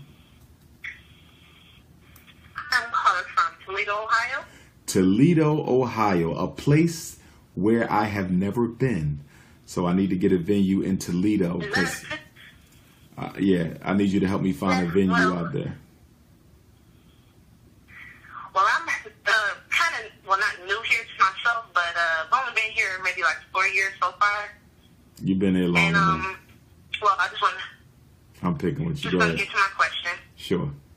I have a 6-year-old. And the previous year, I entered him into the TPS schools here at Toledo Public Schools.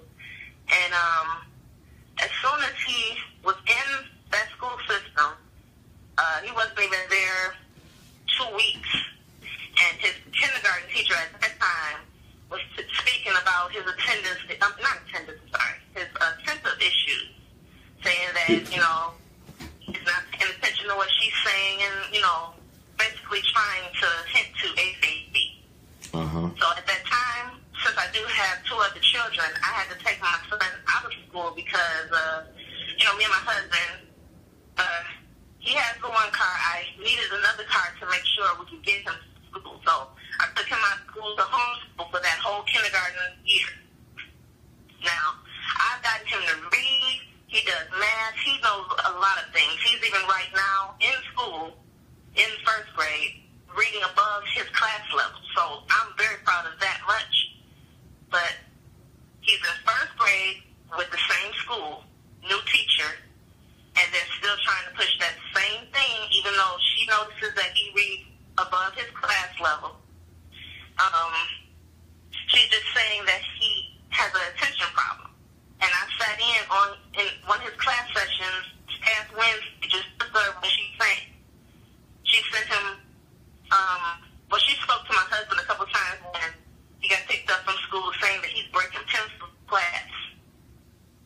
Saying that that's part of his problem, that, you know, he's sitting at the desk, she goes to the desk, and he has, you know, broken pencils in his little cubby hole of his desk.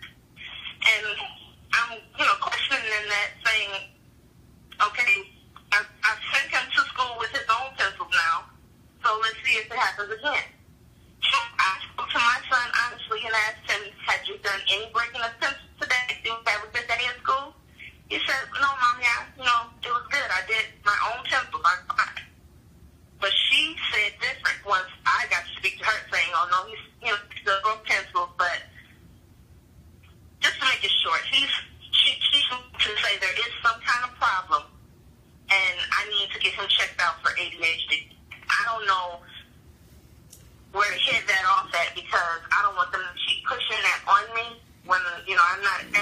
comfortable in that area. Some kind of direction to go. Well, first of all, if you get your son evaluated, you're giving them permission to, control this whole situation with a diagnosis. Also, if you get him evaluated and they diagnose him with ADHD, they can now force the medication on you because he now has a diagnosis, and you want to watch that. Because if you don't medicate after he gets the diagnosis, they can charge you with child neglect. It's called medical neglect, and they can take your children from you. So getting that evaluation can open up the door to a whole bunch of nonsense that you don't want to deal with. Your whole thing and your husband's thing is y'all don't want him evaluated, period. We don't believe in ADHD. We will not be getting him evaluated. Furthermore, ADHD is a psychiatric diagnosis. It is not a special ed diagnosis. So the only way he could get that label is if y'all take him to a clinic or a psychologist outside of school. We do not diagnose ADHD in the school. We don't. So there's no way he can get that label unless y'all take him somewhere to get it. So as long as y'all stand on y'all square, there's nothing they can do. Now you might have to write a letter and tell them we've received your requests, we declined your requests, and we don't want to be harassed no more. You might have to put your foot down.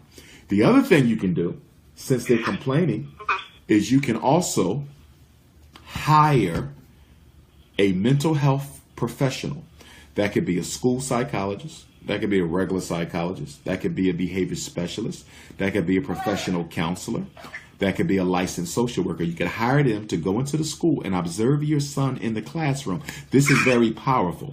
This is very powerful because when they go into the school to observe your child in the classroom, they can then come back to you and to the school and say, we don't see anything dysfunctional about this boy's behavior. Yeah, he's a little hyper. He's a little inattentive because he's a 6-year-old boy. That's what they do. It's called normal behavior. But if you get a professional to go in and observe your son and then sit down with you and the father and the principal and the teacher and give the results and impressions of their observation, which is to basically say, I don't see a problem here. It's just a regular kid doing what regular kids do. There's no need for an ADHD eval. You shut them down completely.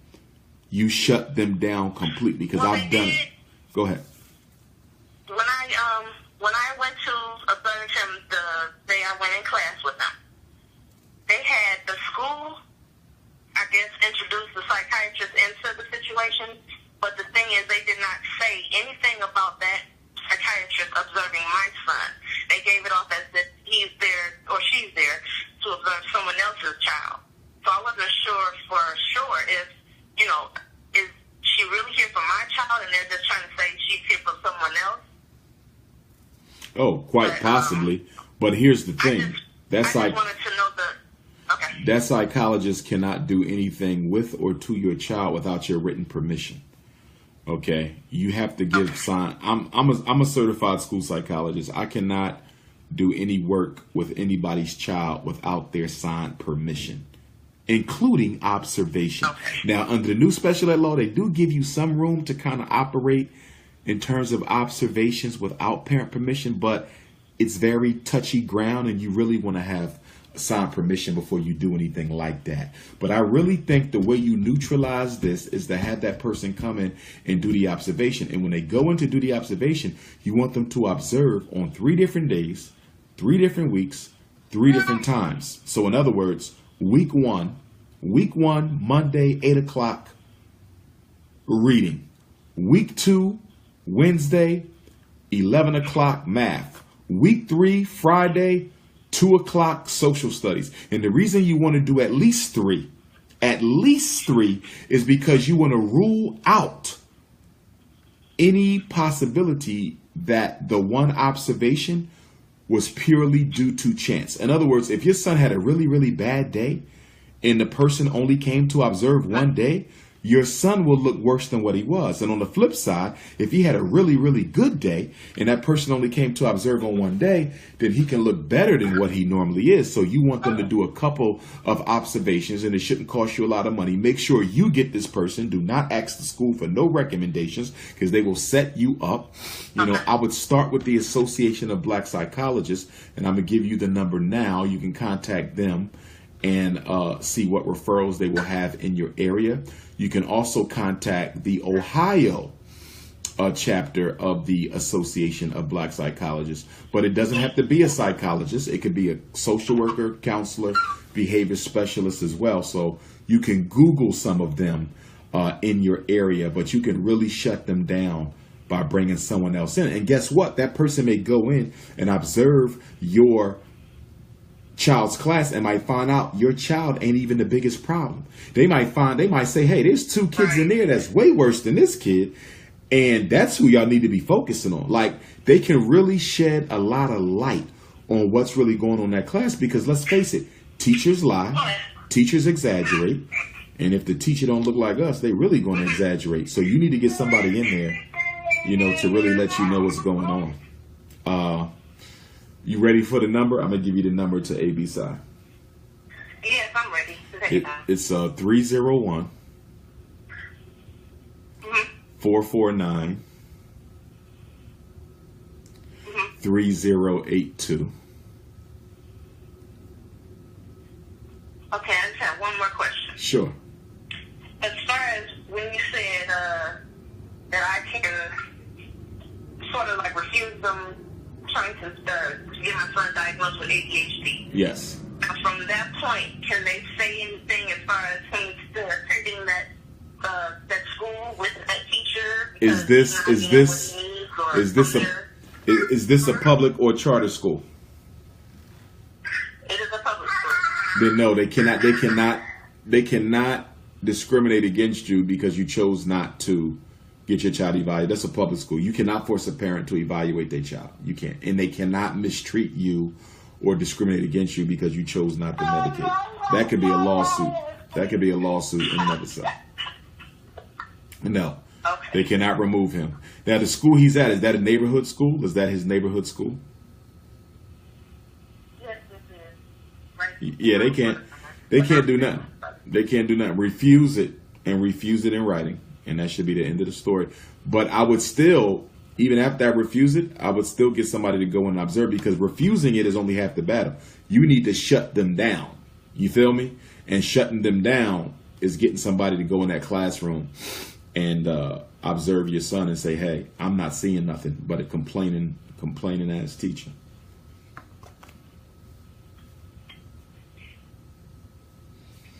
You got me on that? You still there, sis?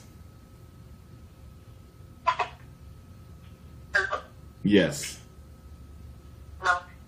Yeah, I just wanted to say I got you on all of that, and I just didn't expect to speak with you at all, but I really appreciate your advice.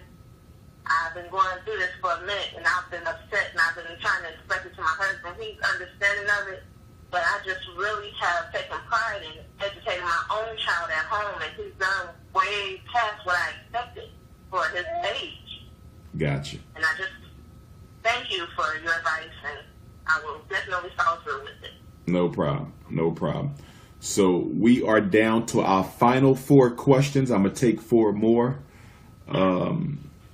So who has a question?